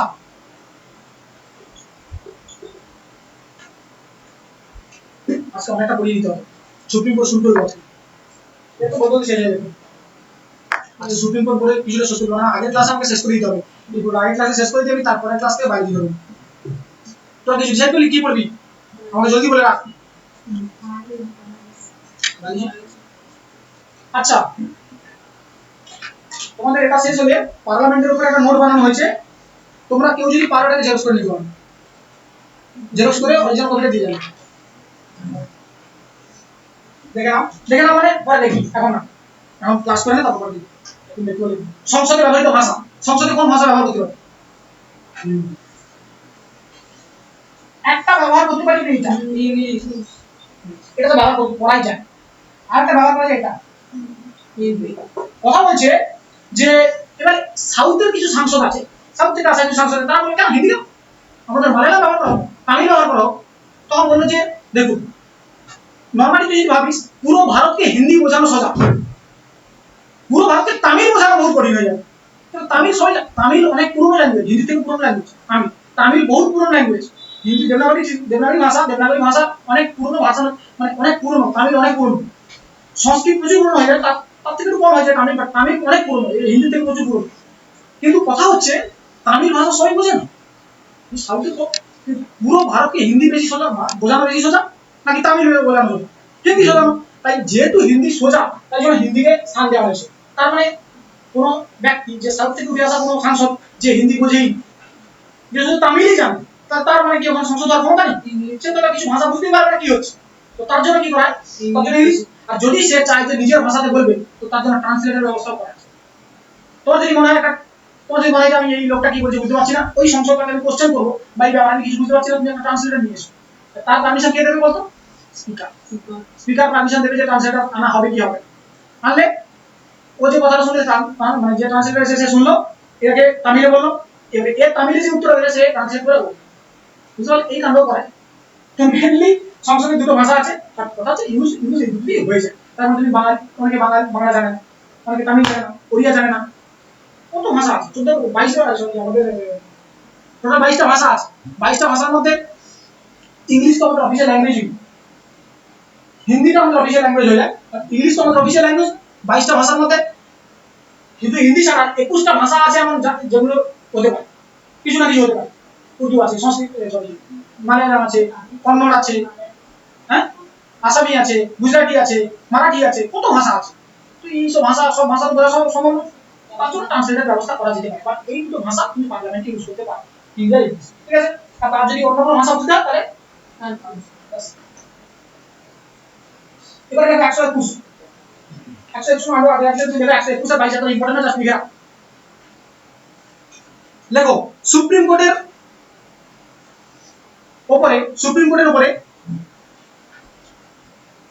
বা সুপ্রিম কোর্টের কোনো কার্যের উপরে, সুপ্রিম কোর্টের উপরে লিখেছে সুপ্রিম কোর্টের কোনো কার্যের উপরে সংসদ হস্তক্ষেপ করবে না। সুপ্রিম কোর্টের কোনো কার্যের উপরে সংসদ হস্তক্ষেপ করবে না।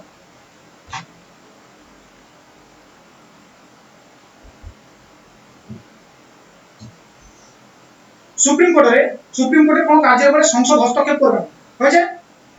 আর 122 নম্বর আর্টিকেলের পরেরটা এলে সংসদের কোনো কার্যের উপরে সুপ্রিম কোর্ট হস্তক্ষেপ করবে না।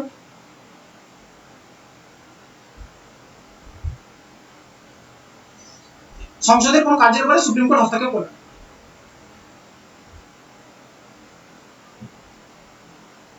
হয়েছে। এর দ্রুত তো আগে থেকেই জানিস, সুপ্রিম কোর্ট সংসদের একটু পড়ে না। সুপ্রিম কোর্টের কোনো কার্যের উপরে সংসদ হস্তক্ষেপ কিছু করতে পারবে না। সংসদের ভেতরে যা কাজ হচ্ছে তাদের সুপ্রিম কোর্টে কিছু করতে হবে, কারণ সংসদের ভেতরে যদি কেউ খিস্তিয়ে দিয়ে দেয়, একটা কিছু গালাগালিও দিয়ে দেয়, তাহলে কিছু করতে পারবে না সুপ্রিম কোর্ট কিছু করবে না। তুই যদি কেস করিস যে সুপ্রিম কোর্টে ঘুরে সব বাজে কথা বলেছে, কিচ্ছু হবে না, কোনো লাভ নেই। তার জন্য আলাদা কমিটি আছে, ইথিক্স কমিটি বলে। ইথিক্স কমিটি ওই ব্যাপারে দেখবে যে এই খারাপ কথা বললো, কেন বললো, কি ব্যাপার তার। এবার ইথিক্স কমিটি যদি খুঁজে পায় যে এর এই ভাষা ইউজ করা উচিত না, তাহলে ইথিক্স কমিটি তার মেম্বারশিপ ক্যান্সেল করে দিতে পারে সংসদে, বুঝতে পেরেছিস। সেরকম পাওয়ার আছে ইথিক্স কমিটি, কিন্তু ইথিক্স কমিটিতে কারা থাকে, ওরাই থাকে না, পার্লামেন্টের লোকেরই থাকে না। তো তার জন্য সুপ্রিম কোর্টে তোমার কিছু করবে, সুপ্রিম কোর্ট সংসদে হস্তক্ষেপ করবে না, সংসদ সুপ্রিম কোর্টে হস্তক্ষেপ করবে। সুপ্রিম কোর্টে এবারে বলতে পারবে না যে এই জাজটা লেট করে আসে, সুপ্রিম কোর্ট বলতে পারবে না, এই সরি সংসদ বলতে পারবে না যে এই সুপ্রিম কোর্টের এই জাজটা লেট করে আসে, এই জাজটা বড় রাগী, ভালো লাগে না, এসব কিছু করতে পারবে না, কিচ্ছু করার নেই। সুপ্রিম কোর্টের কোনো জাজের উপর কেউ হস্তক্ষেপ কিচ্ছু করতে পারবে না, বহুত পাওয়ারফুল এটা, সুপ্রিম কোর্ট জাজ বহুত পাওয়ারফুল, কোনো জাজ তো করতে পারবে না। আমাদের সবচেয়ে বড় court supreme court. Supreme court যদি তোমার ফাঁসির হুকুম দিয়ে দেয়, চেঞ্জ করতে পারবে। চেঞ্জ মানে কি, তুমি রাষ্ট্রপতির কাছে ক্ষমা ভিক্ষা চাইতে পারো, আর এর থেকে বেশি কিছু করতে না। সুপ্রিম কোর্ট যা সাজা শুনিয়ে সেটাই লাস্ট, তুমি তার উপরে কিছু অ্যাপিল করতে পারবে না, এরকম। সুপ্রিম কোর্ট তোর উপর একটা বিশেষ টাইপের জরিমানা লাগালো, 10,000 কোটি টাকা জরিমানা, 10,000 কোটি টাকা।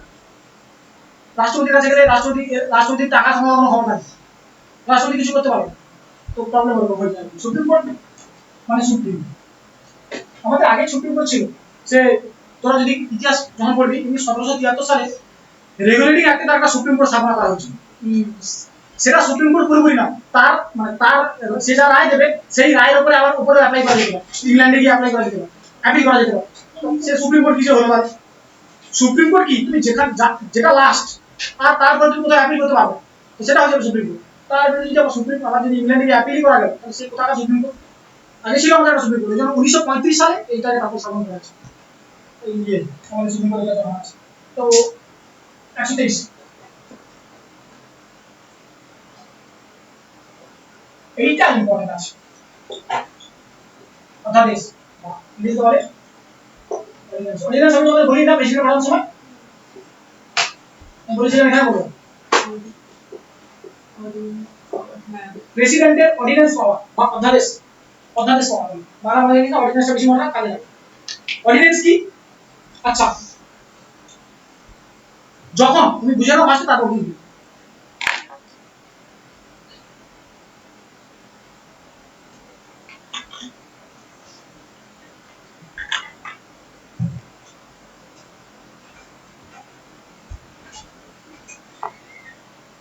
বুঝলে অর্ডিন্যান্স কি? অর্ডিন্যান্স হচ্ছে ধরো অধিবেশন চলছে, অধিবেশন চলতে চলতে ধরো দেখা গেল ফেব্রুয়ারি থেকে মে অবধি একটা অধিবেশন চলে, যেটা বলে বাজেট, বাজেট সেশন। হ্যাঁ। আচ্ছা, জুন, মে এর পর জুন আসে, জুলাই থেকে জুন মাস, জুলাই থেকে সেপ্টেম্বর অবধি একটা অধিবেশন আসে যেটা মনসুন। সেপ্টেম্বর থেকে এক মাস, অক্টোবর, নভেম্বর, নভেম্বর আর ডিসেম্বর এটা হচ্ছে তোমার উইন্টার, শীতকাল। এটা উইন্টার, এটা মনসুন, এটা হচ্ছে বাজেট। এই তিনটে তো অধিবেশন চলে, মানে যা নিয়ম কানুন চলছে এর ভেতরে। বলো এই মে আর জুলাই মাঝখানে একটা মাস আছে জুন, জুন মাসে কোনো নিয়ম কানুনের দরকার হয়ে পড়লো, তখন কি? কেন তখন তো নিয়ম কারা বানাবে? নিয়ম কারা বানাবে? সংসদ বানাবে, মানে পার্লামেন্ট বানাবে। পার্লামেন্ট তখন নিয়ম বানাবে যখন সেশনে থাকবে, মানে এই সেশনগুলোতে যখন আছে, যখন পার্লামেন্ট সেশনে আছে, অধিবেশন চলছে, তখন তুমি বানাতে পারো। বাট কথা হচ্ছে এই মে আর জুলাই মাসখানে জুন মাসে কোনো নিয়মের দরকার হয়ে পড়লো, তখন কি করবে? তখন তো ওরা তো নেই, যতক্ষণ ওরা আসছে আমার জুলাই মাসে রাখবো, জুলাই মাসে ডাক্তার রাখতে বহুত দেরি হয়ে যাবে, তো তার মাঝখানে আইন কানুন দরকার আছে, তখন কি হবে? তখন প্রেসিডেন্টকে বলা আছে যে আপনি এক কাজ করুন, আপনাকে একটা পাওয়ার আছে যাকে বলে অর্ডিন্যান্স পাওয়ার। ধরো দেখা গেল এই জুন মাসেই কিছু আইনের দরকার বা নিয়মের দরকার, তখন ওই যে কাউন্সিল মিনিস্টার থাকে, কাউন্সিল মিনিস্টার মানে কারা? যারা মন্ত্রী পরিষদ, কাউন্সিল মিনিস্টার ওই 15%, ওরা মন্ত্রীকে প্রেসিডেন্টকে বলে দেবে, লিখিত সুপারিশ দেবে যে আপনি, আমরা যতদিন আসছি আপনি ইস্যু করে দিন, মানে আইন চালু করে দিন। তো প্রেসিডেন্ট করবে কি? প্রেসিডেন্ট তার অর্ডিন্যান্স পাওয়ার ইউজ করে ওই আইনটাকে চালু করে, ঠিক আছে, করতে পারে, প্রেসিডেন্টের পাওয়ার আছে। এবার কথা হচ্ছে আইন কতদিন থাকবে? 6 মাস। ওই আইন ম্যাক্সিমাম 6 মাস থাকবে, ম্যাক্সিমাম 6 মাস থাকবে। কেন?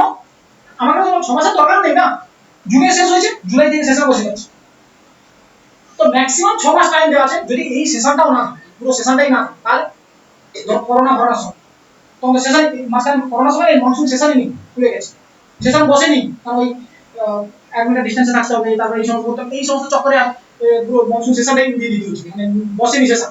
তো তার জন্য 6 মাস ম্যাক্সিমাম টাইম করা আছে, যে ম্যাক্সিমাম 6 মাস। তারপরে কথা হচ্ছে দেখা গেল জুন মাসে তুমি অর্ডিন্যান্স জারি করে দিয়েছো, কিন্তু জুলাই মাস থেকে অধিবেশন শুরু হয়ে গেছে, জুলাই মাস থেকে অধিবেশন শুরু ঘুমাচ্ছে জুলাই জোর লাল হয়ে আসছে না, না ও ঘুম আসছে। আরে অ্যাকচুয়ালি কি বলতো, কিছু হার্ড ওয়ার্ক হচ্ছে না, তুই শুনছিস না, যখন শুনছিস না, শুনতে শুনতে মনে হবে মনোযোগ কোথাও দিবি, যখন ধরো রাত্রিবেলা তোদের ঘুম আসছে না, তো তোরা একটা পিডিএফ পড়া আরম্ভ করবি, না বইটা খুললেই ঘুম পায়। হ্যাঁ আমরা করতাম, ধরো ঘুম আসেনি, মানে ধরো ঘুমাবো, ধরো সারাদিন ঘুরে টুরেছি, হ্যাঁ ছাড়াও করেছি, ঘুম টুম আসছে না, তো কি হবে রাত্রিবেলায় পিডিএফ খুলে বসে যায়। আমার তো বিশেষ করে পিডিএফ বই, ফোনে পিডিএফ খুলে আমার ঘুম চলে আসবে, আপনার কাছে তো ঘুম চলে আসে। তো এরকম একবার ক্লাস বইটা খুলবো, এবারে কথা হচ্ছে, এবার দেখো এবারে ওই জন্য যেখানে তুই মনোযোগ কেন্দ্রীভূত করে দিবি না, আপনার ঘুম চলে আসে, কেননা তোরা মনোযোগী ছেলেগুলো নয়, এটা তার আমি মনোযোগ কোথায় দিচ্ছি আর আমার ঘুম চলে আসে, তার মানে তোর মানে অরিজিনাল কাজ কি? মনোযোগ না দেওয়া। ঘুম কখন আসবে না? মনোযোগ যেখানে না দিচ্ছি, মনোযোগ যেখানে কেন্দ্রীভূত করছি ওখানে ঘুম চলে আসছে, তো ওই জন্য মুশকিল হয়ে যায়। এবারে এটা এটা যাবে কি করে? এর জন্য বহু তোরা কেউ করিস, যোগা টোগা করিস, প্রাণায়াম, যোগা করিস, মেডিটেশন কেউ করে না, দেখে বোঝাও যায় না যে মেডিটেশন করিস, মেডিটেশন করবি তুমি চলে যাবে। মেডিটেশন করতে চায় না ছেলেমেয়েরা, কি মেডিটেশন করে? রাত না বিরিয়ানি খেয়ে নিবো, ঘুগনি খেয়ে নিবি, এটা খেয়ে সেটা খেয়ে নিবি, ওই যে খাওয়া হবে তো?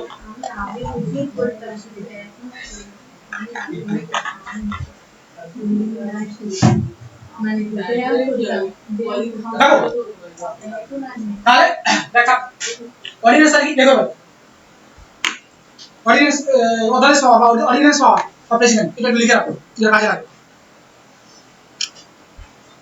যখন সংসদ অধিবেশনে না থাকে বা সংসদের কোনো সেশন না চলে, সংসদের কোনো অধিবেশন না চলাকালীন, সংসদের কোনো অধিবেশন না চলাকালীন যদি সংসদের কোনো অধিবেশন না চলাকালীন যদি কোনো নিয়ম কানুন বা আইন কানুনের দরকার হয়,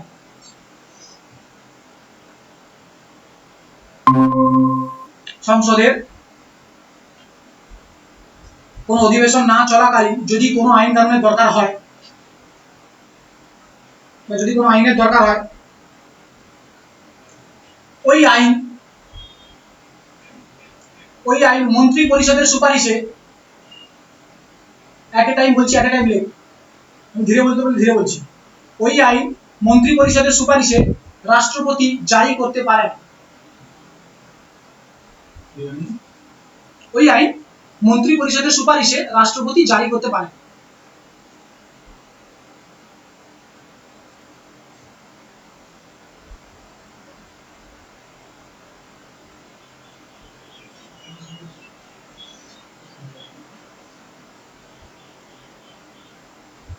হয়েছে? ওই আইনের ম্যাক্সিমাম সময়কাল, ওই আইনের অধিকতম সময়কাল, ওই আইনের অধিকতম সময়কাল থাকে 6 মাস।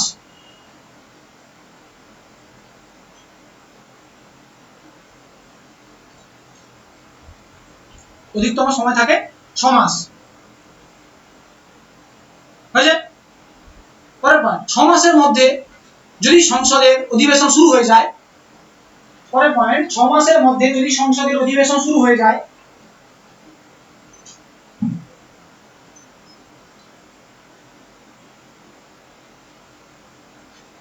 মাসের মধ্যে যদি সংসদের অধিবেশন শুরু হয়ে যায়, আমাকে যে এটা লেখাতে না হয় আমি ফাটাসাট করে শেষ করবো। তোদের এই যতদিন ধরে লেখাচ্ছি না, এই তোদের আমি পুরোপুরি নোট তৈরি করছি না, অনেক আমি এখানে যে নোটটা দেওয়া হয়েছে সেই নোটে এমন এখানে জাস্ট তোদের পরীক্ষা অনুযায়ী যা আছে সব আছে, বাট ফ্যাক্ট কি হচ্ছে আমি যেগুলো লিখেছি না, এর পরীক্ষা বহির্ভূত প্রচুর আছে।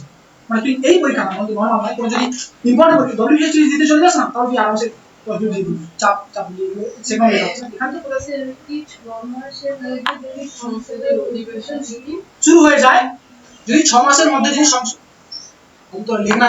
যদি 6 মাসের মধ্যে সংসদের অধিবেশন শুরু হয়ে যায়, তাহলে ওই আইনের অধিকতম সময়কাল থাকে 6 সপ্তাহ। হ্যাঁ দেখো 6 মাসের মধ্যে, তাহলে কি বললাম, কি বলছি, কোথায় লিখেছি, 6 মাসের মধ্যে যদি ওই আইনের 6 মাসের মধ্যে যদি সংসদের অধিবেশন শুরু হয়ে যায়, তাহলে ওই আইনের অধিকতম সীমা থাকে 6 সপ্তাহ। সীমা বলতে পারি, সময় বলতে পারি, সীমা মানে তুমি এখানে এই সীমা সময় না, সব 6 সপ্তাহ ব্যাস। তার মানে কি বলতে চাইছি, দেখো আমি তার কি বলতে চাইছি জিনিসটা বোঝো। অর্ডিন্যান্স কখন জারি করা হবে, যখন সংসদ অধিবেশন চলছে না, তাই তো?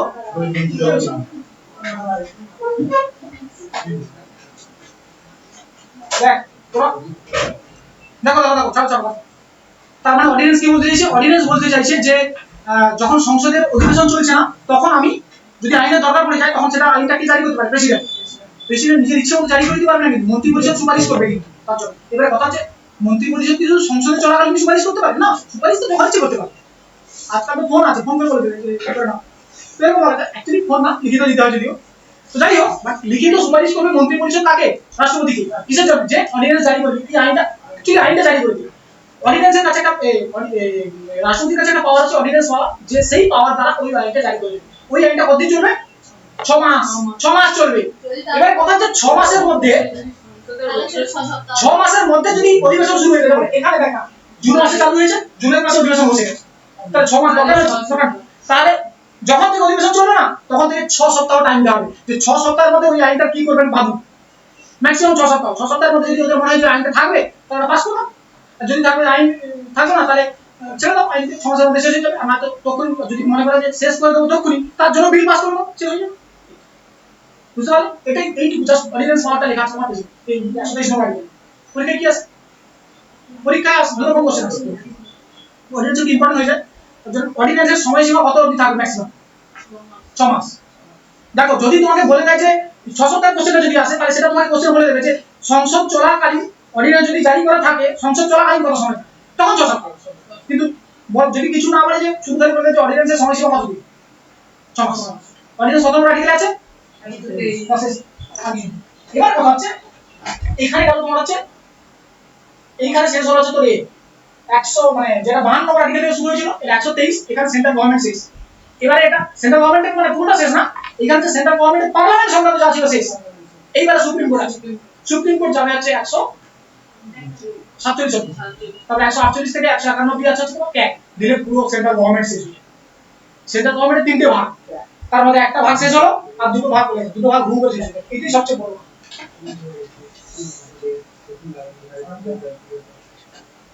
সংসদের সমস্ত ইনফরমেশন তোদের দিয়ে দিয়েছি।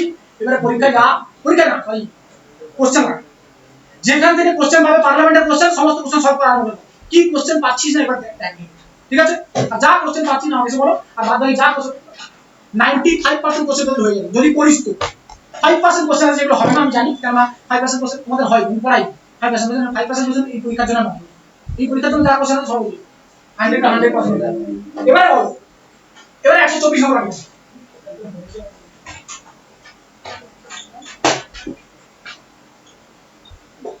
Supreme court.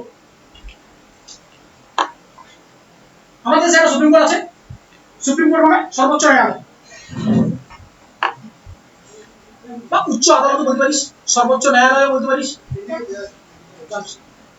সুপ্রিম কোর্ট কত সালে স্থাপনা করা হয়েছিল? 1900। আমাদের যে সুপ্রিম কোর্টটা আছে দিল্লিতে যেটা, ওটা 1935 সালের যে একটা ভারত শাসন আইন ছিল, 1935 সালে ভারত শাসন আইন, গভর্নমেন্ট অফ ইন্ডিয়া অ্যাক্ট 1935, এটা ইতিহাসে আছে। এটা আমার সময় আছে কিছুটা, আমি পলিটি শেষের পরে বলবো। পলিটি পুরো পড়াতে গেলে একটা টপিক আছে হিস্টোরিক্যাল ব্যাকগ্রাউন্ড বলে, ওইটা হ্যাঁ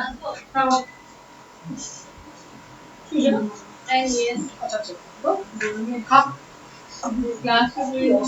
আমি দেবো না, আমি ক্লাস নিতে পারবো খাচ্ছি ঠান্ডা করুন সবাই কাছে আমি তাহলে এই জানি তুমি কি করবে তোর বাংলাতে ধরা কথা আর দানা দেবে আই লিখতে হবে না বলে যাবে না না না দেখুন বলে যাবে একটু মেহনত করো। এটা কি গো? ওই মোবাইলটা ভালো হলো এই বলছি তোমাদের এত অ্যাবসেন্ট কেন? কি এত অ্যাবসেন্ট কেন? এই নাও নোয়ের কোনো অপশন নেই, এনে রেখে দাও, পকেটে রেখে দাও। কেনে কি করবি রে? আমি এই নাও না আমি এখন খাবো বলে যাবে বলে যা জলটা খাবে আমি কিছু খাই না। বলছি তোমাদের এত অ্যাবসেন্ট কেন? এই তো এই তোমার নাম বলতে হবে, ভুলে গেছি। সোমনা সোমনা তুমি ওদেরকে তো আমি দেখি ক্লাসে, হ্যাঁ ওদের ওরা ক্লাসে আছে ঠিক আছে। হ্যাঁ আকাশে অ্যাবসেন্ট হয়, তো তোমার নাম কি? সৌমেন। ঠিক আছে ও ক্লাসে আছে ও ক্লাসে ওরা আজকে এসে আসেনি না? পরীক্ষার কি জানিস তো কনসিস্টেন্সি, তোরা কতটা কনসিস্টেন্সি মেনটেন করছিস। তুমি যখন ধরো আমি যাচ্ছি আমার মনে হলো না জানো আজকে যাবো না, ওই যে তুমি খামতি করছো না, কোথাও কোনো খামতি পড়বেই। তুমি আবার তোমাকে হয়তো দেখা গেল তুমি তখন তোমার 25-26 বছর বয়স হচ্ছে, তুমি তখন মনে হচ্ছে আরেকবার একটা কোচিং, মনে হচ্ছে ওই কোচিং দেখো। অ্যাকচুয়ালি কোচিং এ হয় না, তোমার মধ্যে কনসিস্টেন্সি নেই, যেটা ছেলেরা নিজেদের অ্যাকসেপ্ট করে। আমার গাফিলতি আমি অ্যাকসেপ্ট করতে পারি না, এইটা সবচেয়ে বড় গাফিলতি। আমি আমি পড়ি না, ওইটা আমি মানবো না, আমি পড়ি নাই মানবো না। সৌমিত্র বলে কেউ আসতেন তো? সৌমিত্র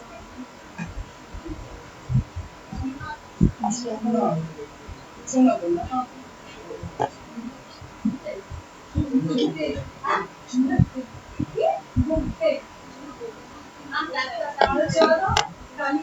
আচ্ছা খাও দেখো। তোমার নাম কি জানো? সানিয়া সানিয়া তোমার নাম কি?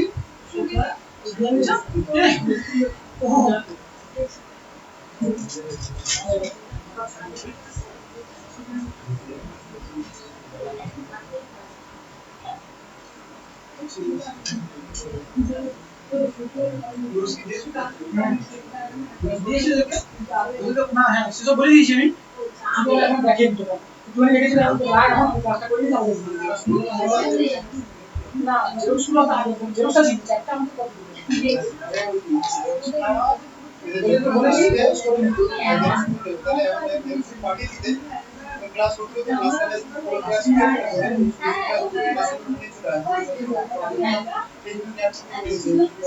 আমরা যখন বানাবো কে যাবে ক্লাস ছিল বের করে দিতে জানি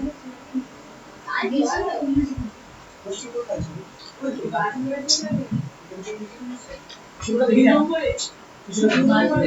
আমি তো যেটা বাড়িতে ওটা দেখেছি ওইটাই টপিক নিয়ে থাকে ওখানে যেটা আছে তার আমি তাকে বলেছি যে তুমি যেমন ধরো যেটা এটা ওদের পুরো ফলো করতে হবে বই দিয়ে বলে বলে বইতে এরকম করে লেখা আছে বইতে এরকম ভাবে লেখা আছে ব্যাগে আছে এগুলো অনেক নেই বইয়ের আর কিছু নেই মানে সব কিছু বয়ে না এরকমই ফার্স্ট আছে আমাকে একটা বলো, এখানে এমন কোন স্টুডেন্ট আছে যে আমি প্রথম দিন থেকে যেটা লেখাচ্ছি লিখছি, বুঝছিস? তাহলে যদি তুমি লিখে রাখো তাহলে তোমার কাছে এই নোটের থেকে ভালো কিছু আছে। তবে হ্যাঁ, এই নোটটা কি, এই নোটটা তোমাদের কাছে তোমরা অনেক পরে অনেকে এসছে, তাদের কি হবে, তাদের কাছে সমস্ত নোট নেই তো নিও। আমি প্রত্যেকটা চ্যাপ্টারের উপরে একবার করে নোট দেওয়া এটা পার্লামেন্টের উপরে আছে, তো নোটগুলো কি নোটগুলো কাজে লাগে, বহুত কাজে লাগে। যখন যখন পরীক্ষা দেবে তখন তো কাজে লাগবে একটা নোট, মানে একটা কি বলা যায় হার্ড কপি দেওয়া না তোমার কোথায় হার্ড কপি এই নেক্সট নোটস গুলো তো বইও কেনা লাগে আমাদের সবাই বই কেনা দরকার নেই সমস্ত অল সাবজেক্ট নোটস দিয়ে দেবো সব একদম মানে পুরো নোট দিয়ে দেবো আর নোটস গুলো তোমরা জেরক্স করে নেবে আর এখন তোমরা ক্লাস করতে নোটস গুলো জেরক্স করতে দিয়ে আসবে এই নোটস আছে আজকে হিস্ট্রি নোটস আছে স্যার দিয়ে তোমাদের কিছু হ্যাঁ দোকানে পাশে জেরক্স তো জেরক্স এক কাজ করবে স্পেশাল নোটস আছে দেখো এই একবার এদিকে এই নোটস আর তোমাদের হিস্ট্রি স্যারের নোটস দেবে ওই তিনটে নোটস একসঙ্গে জেরক্স দিয়ে আমি তোমরা যে ক্লাস করবে মাঝখানে কেউ হয়ে গেলে পরে আর একটা ব্যাংকটা পরে বা শেষের দিকে গিয়ে নিয়ে চলে আসবে ঠিক আছে সব নোটস দিয়ে দেবো বুঝতে পারছি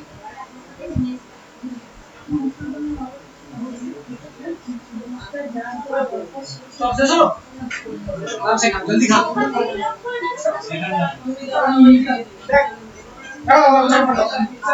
হ্যালো না সেম বলছি, আরে আরে সুপ্রিম কোর্ট থাকবে, আমাদের দেশে একটা সুপ্রিম কোর্ট থাকবে যেটা 124 নম্বর আর্টিকেলে বলা আছে সুপ্রিম কোর্টের সান না অ্যাকচুয়ালি সুপ্রিম কোর্টের মানে সুপ্রিম কোর্ট যে থাকবে একটা দেশে একটা সুপ্রিম কোর্ট থাকবে যেটা যে সর্বোচ্চ মানে উচ্চ আদালত হিসেবে বা সর্বোচ্চ আদালত হিসেবে গণ্য করা হবে, মানে যেখানে তুমি লাস্ট অব্দি আপিল কোথায় করতে পারো সুপ্রিম কোর্টে, ঠিক আছে? এরপর 125 নম্বর সুপ্রিম কোর্টের এটা কি বাবা হ্যাঁ 1935 সালে স্থাপিত হয়েছে। এটা লিখে রাখো শুধু আর কিছু লিখতে হবে, আরে ওটা লিখার দরকার নেই, ওটা আমি হিস্টোরিক্যাল ব্যাকগ্রাউন্ডের সময় আবার বলবো, কিছু আসবে কিছু লিখে রাখো। দেশে একটা সুপ্রিম কোর্ট থাকবে, দেশে একটা সুপ্রিম কোর্ট থাকবে, সুপ্রিম কোর্ট এটা আমি বলবো সুপ্রিম কোর্ট এখন পুরো 124 নম্বর আর্টিকেল শেষ হবে বলি পুরোটা 124 নম্বর আর্টিকেলে কি বলা আছে যে সুপ্রিম কোর্ট থাকবে দেশে একটা, সেই সুপ্রিম কোর্টে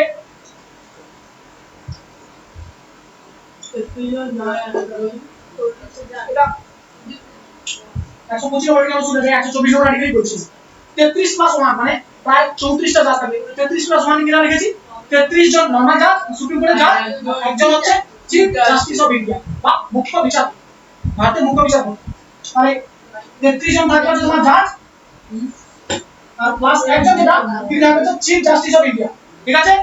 ভারতের মুখ্য বিচারপতি কে আছে এখন তো আপনার সংবিধানটা ছিল এখন তো ওই বাহান্ন হচ্ছে ডিআর গভর্নমেন্ট হয় 14 তারিখ থেকে নিয়েছে স্যার, আজকে তো 17 হ্যাঁ আমি 17 এই 14 তারিখ থেকে চাপ নিয়েছে নতুন মুখ্য বিচারপতি আমাদের 52তম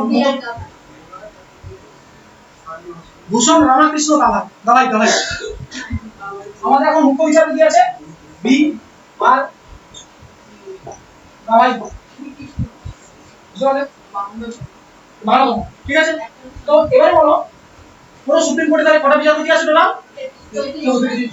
সবসময় 34 বলবে, ঠিক আছে? তো সবসময় 34 বলবো না, সবসময় 33টা হয়, মানে যাতে আলাদা হয়ে যায় এই এখন একটা জায়গা আছে সেটা মুখ্য বিচারপতি, ঠিক আছে? তো মুখ্য বিচারপতি কিছু মানে ফেসিলিটি কিছু আলাদা হয়ে যায়, উনি পুরো সিনিয়র মোস্ট মেম্বার হন, সিনিয়র মোস্ট না হলেও সবচেয়ে বেশি পাওয়ারফুল হয়ে যান, ওনার সাথে রাষ্ট্রপতির বেশি কথাবার্তা হয়, ওনার স্যালারি বেশি থাকে এদের থেকে, এদের 9.5 লাখ টাকা স্যালারি, ওনার 2,80,000 থাকে, তো এইসব থাকে আর কিছু আর প্রিভিলেজ বেশি থাকে কিছু, আর কলেজিয়ামও থাকে, উনি কলেজিয়াম কি বলবো হয়েছে, এটা হলো তোমার 125 বলছে, কোনদিন মনে রাখবো না 100 নম্বর আসে না বেতন স্যালারি আর এই বিচার সুপ্রিম কোর্টের জানেন সুপ্রিম কোর্টের বিচারপতিদের বেতন কত বেতন থাকে কত তো আমি বলে দিলাম একটু নরমাল যারা সুপ্রিম কোর্টের বিচারপতি 33 জন যে থাকে ওনাদের 2 লাখ 2.5 লাখ আর তোমার 2 লাখ 80 হচ্ছে তোমার চিফ জাস্টিস জীবন বলে আছে।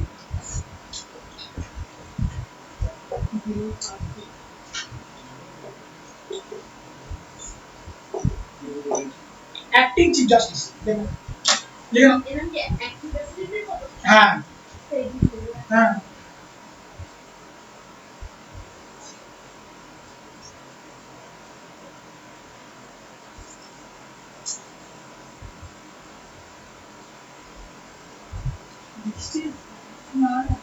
না রে তোদের জল প্রসাদ মনে হয় না যে বৃষ্টি হবে। অ্যাক্টিং চিফ জাস্টিস মানে ধরো চিফ জাস্টিস নেই, কে হবে সেটা তো ঠিক আছে। তারপর সেটা বুঝতে পারছি যে কেউ না অ্যাক্টিং মানে কেউ না থাকে তার জায়গায় আসে, সেটা ঠিক আছে। তুমি অ্যাক্টিং প্রেসিডেন্ট হয়, প্রেসিডেন্ট না থাকলে অ্যাক্টিং প্রেসিডেন্ট হিসেবে কে কাজ করছে তোমরা শুধু, সেটা কথা হচ্ছে অ্যাক্টিং চিফ জাস্টিস মানে তো আমি জানি, কিন্তু কথা হচ্ছে আসবে কি? কথা হচ্ছে এখানে তার টোটাল কত জাজ 33+1 এ নেই, তার মানে এদের মধ্যে থেকে কেউ একজন এখানে আসবে, ঠিক আছে। কে আসবে সেটা ডিসাইড করার জন্য আমি তোমাকে বলবো, এবার বলি আমি তোমাকে একটু মানে ডিটেইলস বলি। অ্যাক্টিং চিফ জাস্টিসে যাওয়ার আগে আমি একটা কিছু কথা বলি, যেখানে আমাকে অনেক কিছু কন্ডিশন মানে অনেক কনসেপচুয়াল কোশ্চেন আসবে, আমি বলে দিই।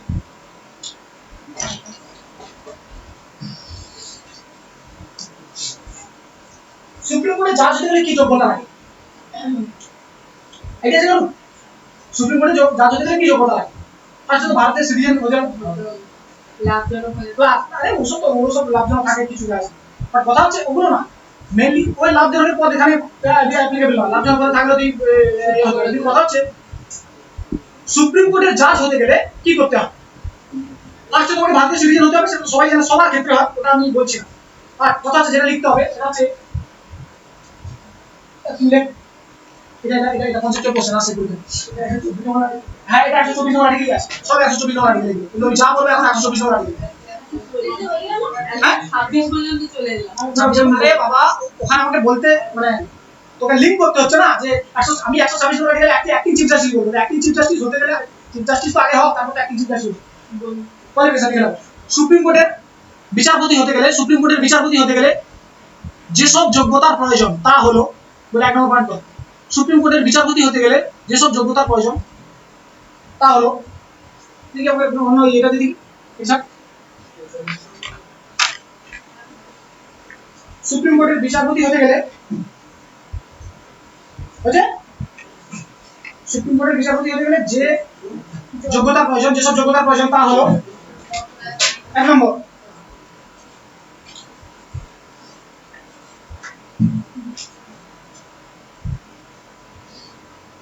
বুঝে ওই ব্যক্তিকে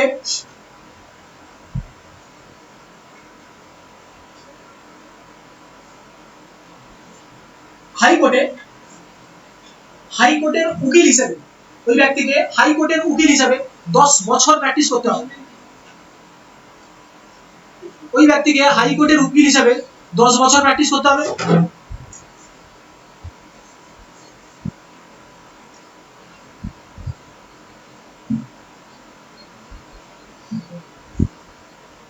আর নয়তো অথবা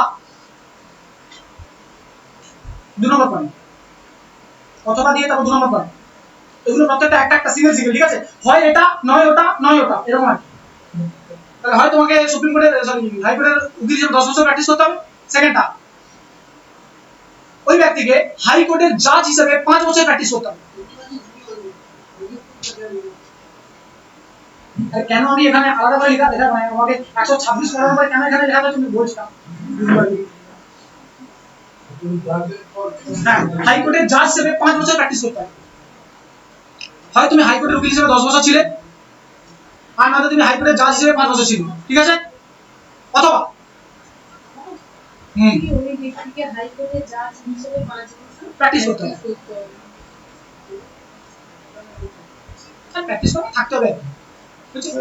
অথবা 3 নম্বর রাষ্ট্রপতির চোখে,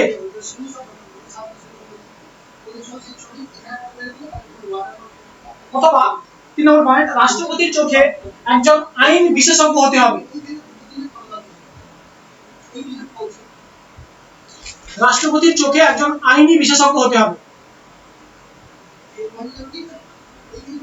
এবার কথা হচ্ছে রাষ্ট্রপতি চোখে আইনি বিশেষজ্ঞ, এ তো দুটো পয়েন্ট তো ক্লিয়ার আছে তোমাদের। কেন হয় হাইকোর্টে তোমাকে 10 বছর উকিলগিরি করতে হবে, আর নয়তো হাইকোর্টে 5 বছর জাজগিরি করতে হবে। এবার কথা এটা ছাড়া 3 নম্বর যেটা বললাম যে রাষ্ট্রপতির চোখে একজন আইনি বিশেষজ্ঞ হতে হবে। রাষ্ট্রপতির চোখে আইনি বিশেষজ্ঞকে রাষ্ট্রপতি নিজেই আইন সম্বন্ধে জানে না, তা সে কি জানবে আইনি বিশেষজ্ঞকে? এর জন্য একটা সিস্টেম চলে যেটা তোমাকে বলতে হবে, তার জন্য আমাকে এখানে আসতে হচ্ছে। সেটা কি? সেটা হচ্ছে একটা সিস্টেম চলে যাকে বলে কলেজিয়াম। সুপ্রিম কোর্টের ওই যে 34 জন জাজ না, তাদের মধ্যে সিনিয়র 5 জন জাজকে, যাদের মধ্যে একজন মুখ্য বিচারপতিও থাকেন, টোটাল 5 জন জাজকে নিয়ে তৈরি করা হয়েছে একটা একটা কমিটি বা একটা বলতে পারি যাকে বলা হয় কলেজিয়াম। ঠিক আছে, এরাই ডিসাইড করবে যে কে জাজ হবে। এরাই হচ্ছে নাম পাঠায় হচ্ছে রাষ্ট্রপতির কাছে। এখানে কিন্তু রাষ্ট্রপতি পার্লামেন্টে সাহায্য নেয় না। আমি তো কি বলছি, রাষ্ট্রপতি যা করে সেটা কি কে করায়? প্রধানমন্ত্রী বা মন্ত্রী পরিষদ করে। কিন্তু এখানে কিন্তু মন্ত্রী পরিষদ কোনো কাজে আসবে না। এখানে রাষ্ট্রপতির সাথে কারা জুড়বে? সুপ্রিম কোর্ট জুড়ছে। আর সুপ্রিম কোর্ট আর পার্লামেন্টের মধ্যে কোনো মানে হয় না, করে না। তো তার জন্য যেহেতু করে না, তার জন্য রাষ্ট্রপতি সুপ্রিম কোর্টের সাথে কানেক্ট করছে, রাষ্ট্রপতি এদের সাথে কানেক্ট করছে। যদি সুপ্রিম কোর্টে ম্যাটার আসে তাহলে ওদের সাথে কানেক্ট হবে, তখন কে পাওয়ার হয়ে যাবে? কলেজিয়াম। কলেজিয়াম কাদের বলবো? সুপ্রিম কোর্টের 5টা সিনিয়র মোস্ট জাজ যারা বহুত পাওয়ারফুল আর কি, তাদের মধ্যে ইনক্লুডিং একজন হচ্ছে চিফ জাস্টিস অফ ইন্ডিয়া। তো ইনারা একটা নাম নমিনেট করে রাষ্ট্রপতির কাছে পাঠাবে যে এই লোককে সুপ্রিম কোর্টে জাজ করা হোক। ঠিক আছে, ধরো এই লোকটা হাইকোর্টে 10 বছর উঠেছিল, বা হাইকোর্টে 5 বছর ধরে হাইকোর্টে জাজ করছে। এবার নর্মালি এখন 5 বছর বহু বয়স হয়, এমনি অনেক বুড়ো হয়ে যায়। হাইকোর্টে অনেক বছর জাজ করার পরে সুপ্রিম কোর্টে জাজের জন্য অ্যাপ্লাই করে। এমন হচ্ছে 5 বছর হয়ে গেছে, 5 বছরের পরে অ্যাপ্লাই করে দিলে হয়ে গেল, হবে না। তার জন্য এই কলেজিয়াম সিস্টেম আছে। কলেজিয়াম সিস্টেম মানে কিছু জাস্ট কথা বলিস না হলো, আরে কলেজিয়াম সিস্টেম তাহলে হলো হলো। এখন কথা হচ্ছে আমি এটা কেন বলছি, কেন না? আচ্ছা, এটাই পরে আরেকটা পয়েন্ট পরে বলছি। 126 নম্বর আর্টিকেল কি বলছিল? Acting chief justice. Acting chief justice কে? চিফ জাস্টিস নেই যখন, তখন এই 33 পাস হওয়ার তো এ নেই, তার মানে 32 এই না এই যে 33 জন জাজ আছে, 33 জন জাজের মধ্যে একজন যাবে হচ্ছে তোমার অ্যাক্টিং চিফ জাস্টিস। কিছুদিনের জন্য, যতদিন তিনি নেই ততদিন আর ততদিনে যখন তিনি অ্যাক্টিং চিফ জাস্টিস হিসেবে থাকবেন না, তখন সে স্যালারি চিফ জাস্টিস অনুযায়ী পাবে, আর সমস্ত সুযোগ সুবিধা সমস্ত কিছু চিফ জাস্টিসের মধ্যেই হবে। এখন কথা হচ্ছে কে যাবে ডিসাইড করবে? কে? Collegium system. ওই কলেজিয়াম করার জন্য তোমাকে এই আগেটা বলছি, এই কলেজিয়াম সিস্টেম ডিসাইড করছে কে যাবে। হয়েছে? 126 নম্বর আর্টিকেলে কি আছে? Acting chief justice. এবারে 127 নম্বর আর্টিকেল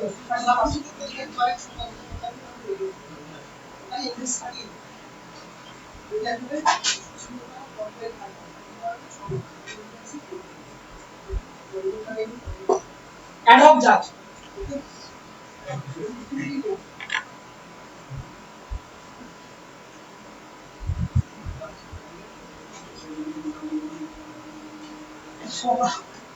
হয়েছে? অ্যাডহক জাজ কি? অ্যাডহক মানে কি জানিস তো? অ্যাডহকের যদি আমি বাংলা টার্ম করি, অ্যাডহক মানে হচ্ছে এই কাজের জন্য। মানে যখন সুপ্রিম কোর্টে 33 জন জাজ, তোরা দেখা গেল 10 জন জাজ, 10 জন জাজই মানে 10 জন জাজকে গুলি করে মেরে দিতে, মানে আমি এটা হাইপোথেটিক্যাল কেস বলছি। 10 জন জাজ নেই, কোনো কারণে 10 জন জাজ অনুপস্থিত, হতে পারে বিদেশে চলে গেছে, বিদেশে ডেলিগেট তার মিটিং করতে চলে গেছে, বা কোনো সুপ্রিম কোর্টে জাজের কিছু কাজ। এবার কথা যে 10 জন জাজ নেই, তখন কি হবে? একজন না থাকলে না আমি সেখান থেকে একজনকে কাউকে ট্রান্সফার করে নিয়ে নিলাম। কিন্তু যখন 10 জন না থাকে, চিফ জাস্টিস না থাকলে আমি এদের মধ্যে থেকে কাউকে একজন চিফ জাস্টিস বানিয়ে দিই।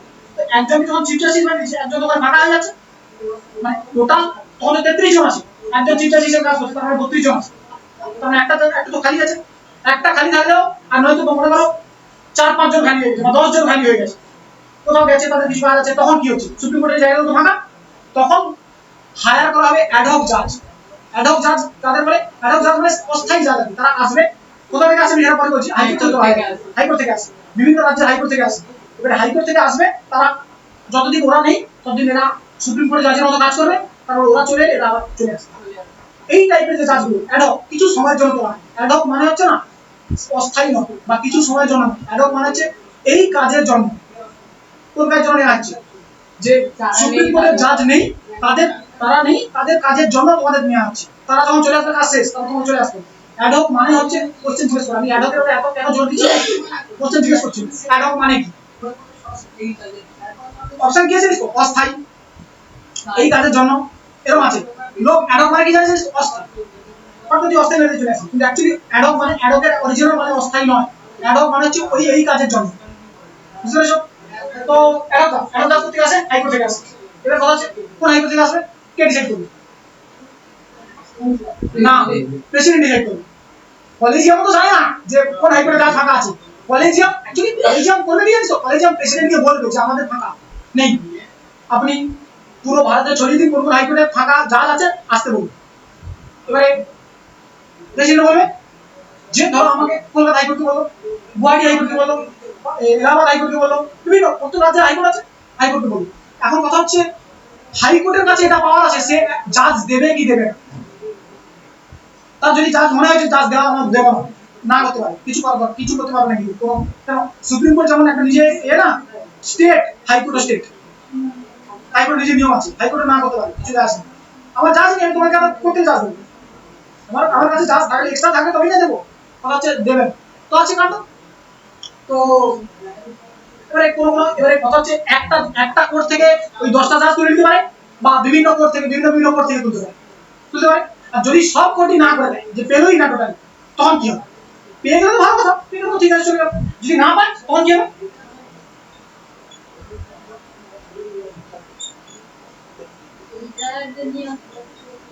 রিটায়ার জাজ নিয়ে সুপ্রিম কোর্টে রিটায়ার জাজ রিটায়ার করে গেছে তাদেরকে নিয়েছে, বুঝতে পারলে? তো 127 নম্বর আর্টিকেলে কাদের চর্চা করা আছে? রিটায়ার জাজ। হ্যাঁ 128।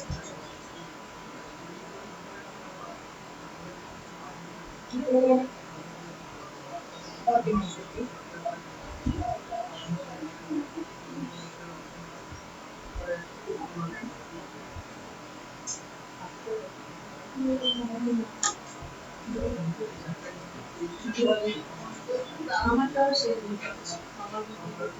তোমারটাও দেখো মানে 128 নম্বর আছে রিটায়ার জাজ, তারপর রিটায়ার জাজ কেমন? এখন কথা হচ্ছে সুপ্রিম কোর্টের জাজের রিটায়ারমেন্ট কখন হয়? কত বছর বয়সে? 65 বছর। 65 বছর বয়স অবধি রিটায়ার, 65 বছর বয়স হয়ে গেলে রিটায়ার করে যাবে আপনার, ঠিক আছে? এটা আছে। আচ্ছা, সুপ্রিম কোর্টের জাজকে অপসারণ করা যেতে পারে? করা যেতে পারে। কে করবে? ওই সেম প্রসেস, ইমপিচমেন্ট প্রসেস। কথা হচ্ছে এদের ক্ষেত্রে ওই ইমপিচমেন্ট কথাটা ইউজ করা হয় না, রিমুভ মানে পার্লামেন্ট থেকে হ্যাঁ পার্লামেন্ট করতে পারে। সুপ্রিম কোর্টের জাজেদের অপসারণ পদ্ধতি কে করতে পারে? অপসারণ কে করতে পারে? পার্লামেন্ট করতে পারে, ঠিক আছে?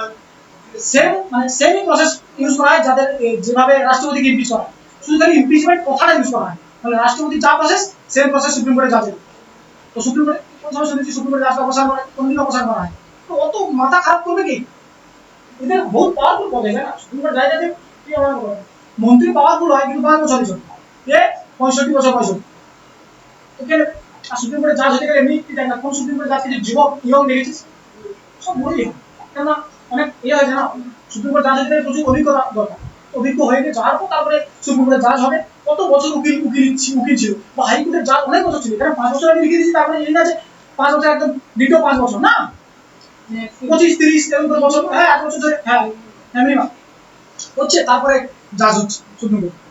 আর এমন নয় যে কলেজিয়াম যার তার নাম রেফার করে দেবে, না এরকম হবে না। হ্যাঁ দেখবে পুরো হিস্ট্রি তোমার ঘেটে দেখবে, কলেজিয়াম যাদের রেফার করবে না তারা কি, তারা বহু বড় বড় কেস মানে করেছে, মামলা শান্ত করেছে, সেরকম লোককে তোমাকে বেছে নিয়ে সুপ্রিম কোর্টে এমনি কি মামলা সুপ্রিম কোর্টে সুপ্রিম কোর্টে নর্মাল লোক হবে। তো গেল এবার 119 নম্বর 119 নম্বর এবার কোর্ট অফ রেকর্ড বা আদালত, অভিলেখ আদালত, অভিলেখ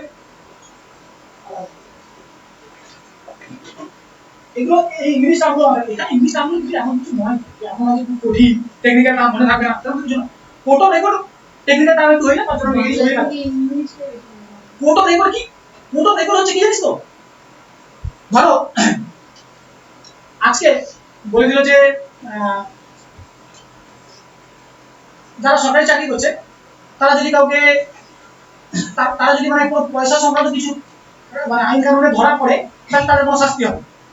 মানে ধরো যারা সরকারি চাকরি করে তার ধরো তারা কোনো চুরি কেসে ফেঁসে গেল, তো তাদের কোনো শাস্তি হবে। এটা ধরো বাইচান্স কি বলছে সুপ্রিম কোর্ট বলে নাই বলছে, ধরো সুপ্রিম কোর্ট বলে দিল এইটা, এই কথাটা কিন্তু রেকর্ড হয়ে যায়। রেকর্ড হয়ে যাবে মানে যদি করে কেউ যদি এরকম করে তার কোনো শাস্তি হবে। আমাদের কোনো কেসে যখন রায় দেয় না, সুপ্রিম কোর্ট যখন কেসের রায় দেয় না, সেটা একটা কোর্ট অফ রেকর্ড হয়ে যায়। মানে ওই টাইপের যদি কোনো কেস যদি পরে আসে তাহলে এই কেসের রেফারেন্স দিয়ে ওটা করা যাবে, মানে তুমি মুক্তি পেয়ে যেতে পারো। ধরো কিছু একটা কাণ্ডের জন্য সুপ্রিম কোর্ট একটা কিছু রায় দিয়ে দিয়েছিল যে এই কেস করার পরেও মানে এই সমস্ত কিছু ধর তুমি মার্ডার করেছিল, ধর তোমার মার্ডার করেছিল, সুপ্রিম কোর্ট তোমার মার্ডারে সুপ্রিম কোর্ট রায় দিয়ে দিয়েছে যে এই লোকটা যে মার্ডার করেছে এই লোকটা মানে ডিফেন্স সেলফ ডিফেন্সের জন্য মার্ডার করে দিয়েছে, তো তার জন্য একে মানে বিনা শাস্তিতে আমি মুক্তি দিলাম, এটা রেকর্ড হয়ে গেছে।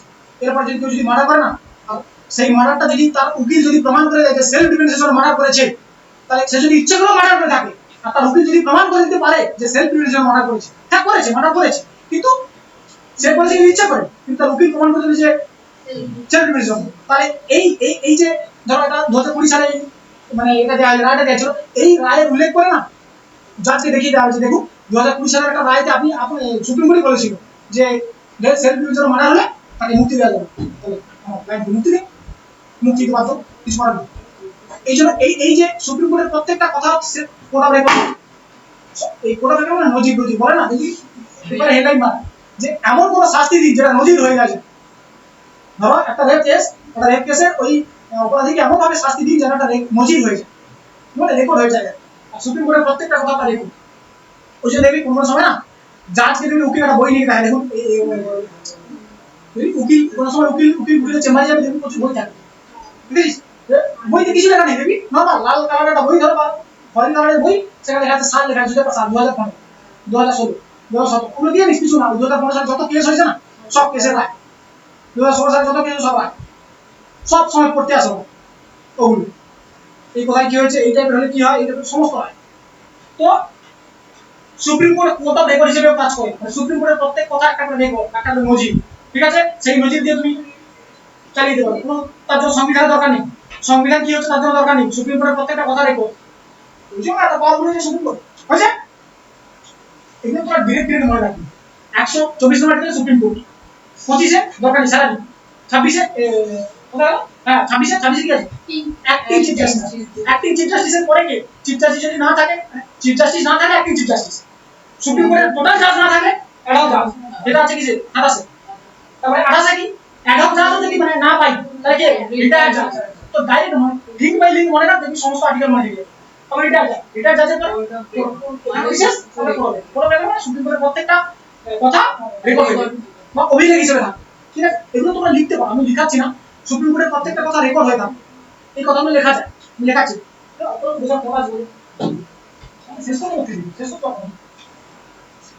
আচ্ছা সুপ্রিম কোর্টের বিচারপতিদের শপথ বাক্যকে বার করো, প্রথম রাষ্ট্রপতি, এগুলো বড় দরকার, সুপ্রিম কোর্টের বিচারপতিকে কে শপথ বাক্য পাঠ করে, কারণ রাষ্ট্রপতি শপথ বাক্য পাঠ করে সুপ্রিম কোর্ট সুপ্রিম কোর্টের প্রধান বিচারপতি, রাষ্ট্রপতিকে শপথ বাক্য কে পাঠ করে সুপ্রিম কোর্টের প্রধান বিচারপতি, আর সুপ্রিম কোর্টের বিচারপতিদের শপথ বাক্য পাঠ করা হচ্ছে রাষ্ট্রপতি। এটা পরে প্রশ্নের কোনো উত্তর আছে 129, এবার 130 আর 31টা করে নিয়ে চলো আজকে, তারপর থাকো আর বাকিটা একটা কথা এবার কিছু ইম্পর্টেন্ট আছে 131 এর পর থেকে যেগুলো আছে সেগুলো একটু বেশি ইম্পর্টেন্ট হয়ে যায়, 30 বেশি কত ইম্পর্টেন্ট না, এটা হচ্ছে সুপ্রিম কোর্টের স্থান, লেখো সুপ্রিম কোর্টের স্থান,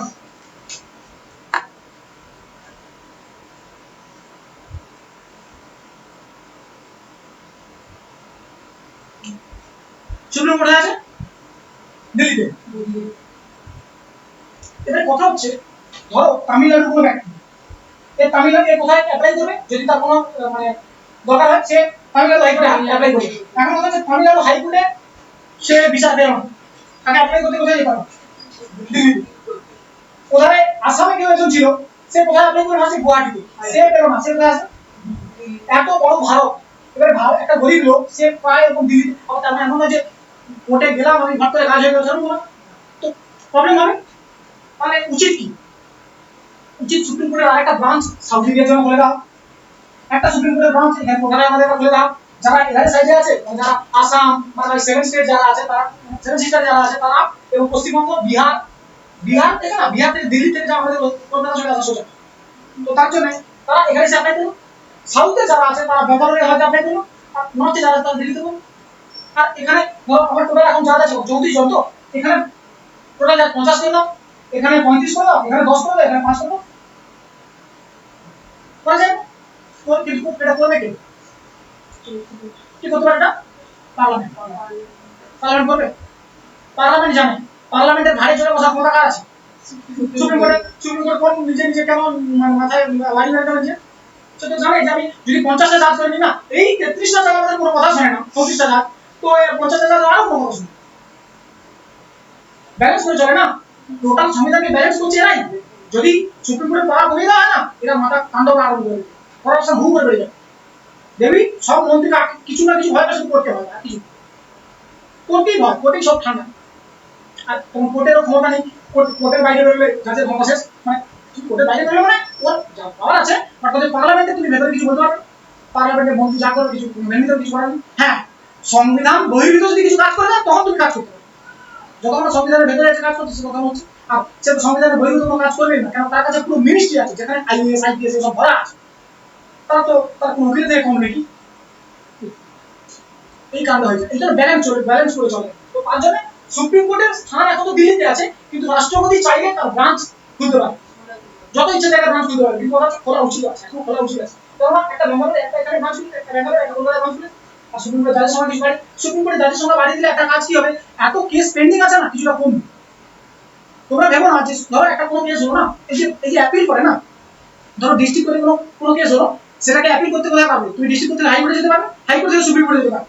তুমি কোনোদিন ভেবো না যে ধরো তোমার জমি সংক্রান্ত মামলা হলো, তুমি বিচার পেলে না, তুমি হাইকোর্টে অ্যাপিল করবে, হাইকোর্ট তোমার পুরো মামলা শুনবে না, তোমার ওই পয়েন্টগুলো শুনবে যেই পয়েন্টগুলো মনে তোমার উকিল বলবে যে এই পয়েন্টগুলো ডিস্ট্রিক্ট কোর্ট ভালো করে ব্যাখ্যা করতে পারেনি, তাই আপনাদের কাছে এসেছি, মানে হাইকোর্টের কাছে। হাইকোর্ট শুধু এই পয়েন্টগুলো দেখবে, ধরো মনে করো টোটাল তোমার 50টা পয়েন্টের উপর কথা হচ্ছিল ডিস্ট্রিক্ট কোর্টে, সেখান থেকে 30টা পয়েন্ট ডিস্ট্রিক্ট কোর্ট সাইডে দিয়েছে, কিন্তু 20টা পয়েন্ট তোমার কাছে ক্লিয়ার না, মানে উকিলও সেটার জন্য সন্তুষ্ট না, তখন উকিল ওই বলবে 20টা পয়েন্টের উপরে আমি বিচার চাই, ওই 20টা পয়েন্ট আমাকে ব্যাখ্যা করবে, হাইকোর্টের কাছে আছে।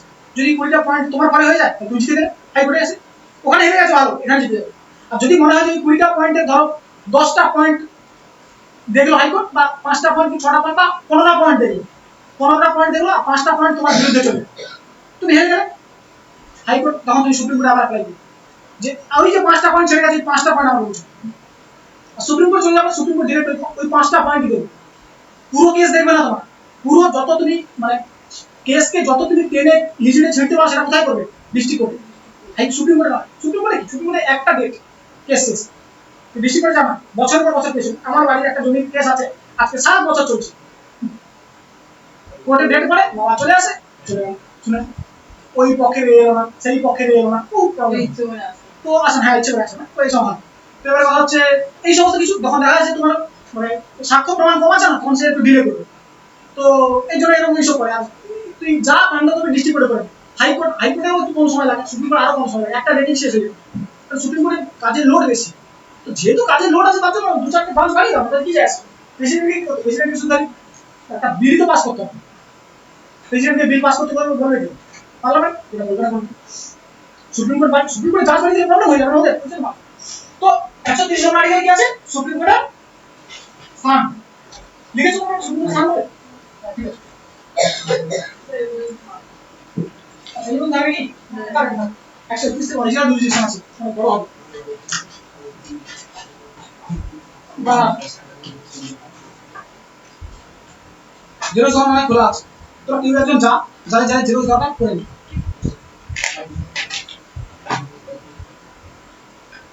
বাদল অধিবেশন লিখেছে এটা,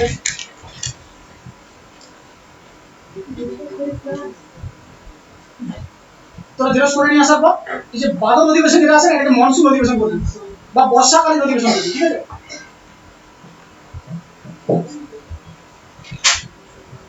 ঠিক আছে, কিছু চেঞ্জ করতে হবে, সেটা আমি দেখে নিই, হ্যাঁ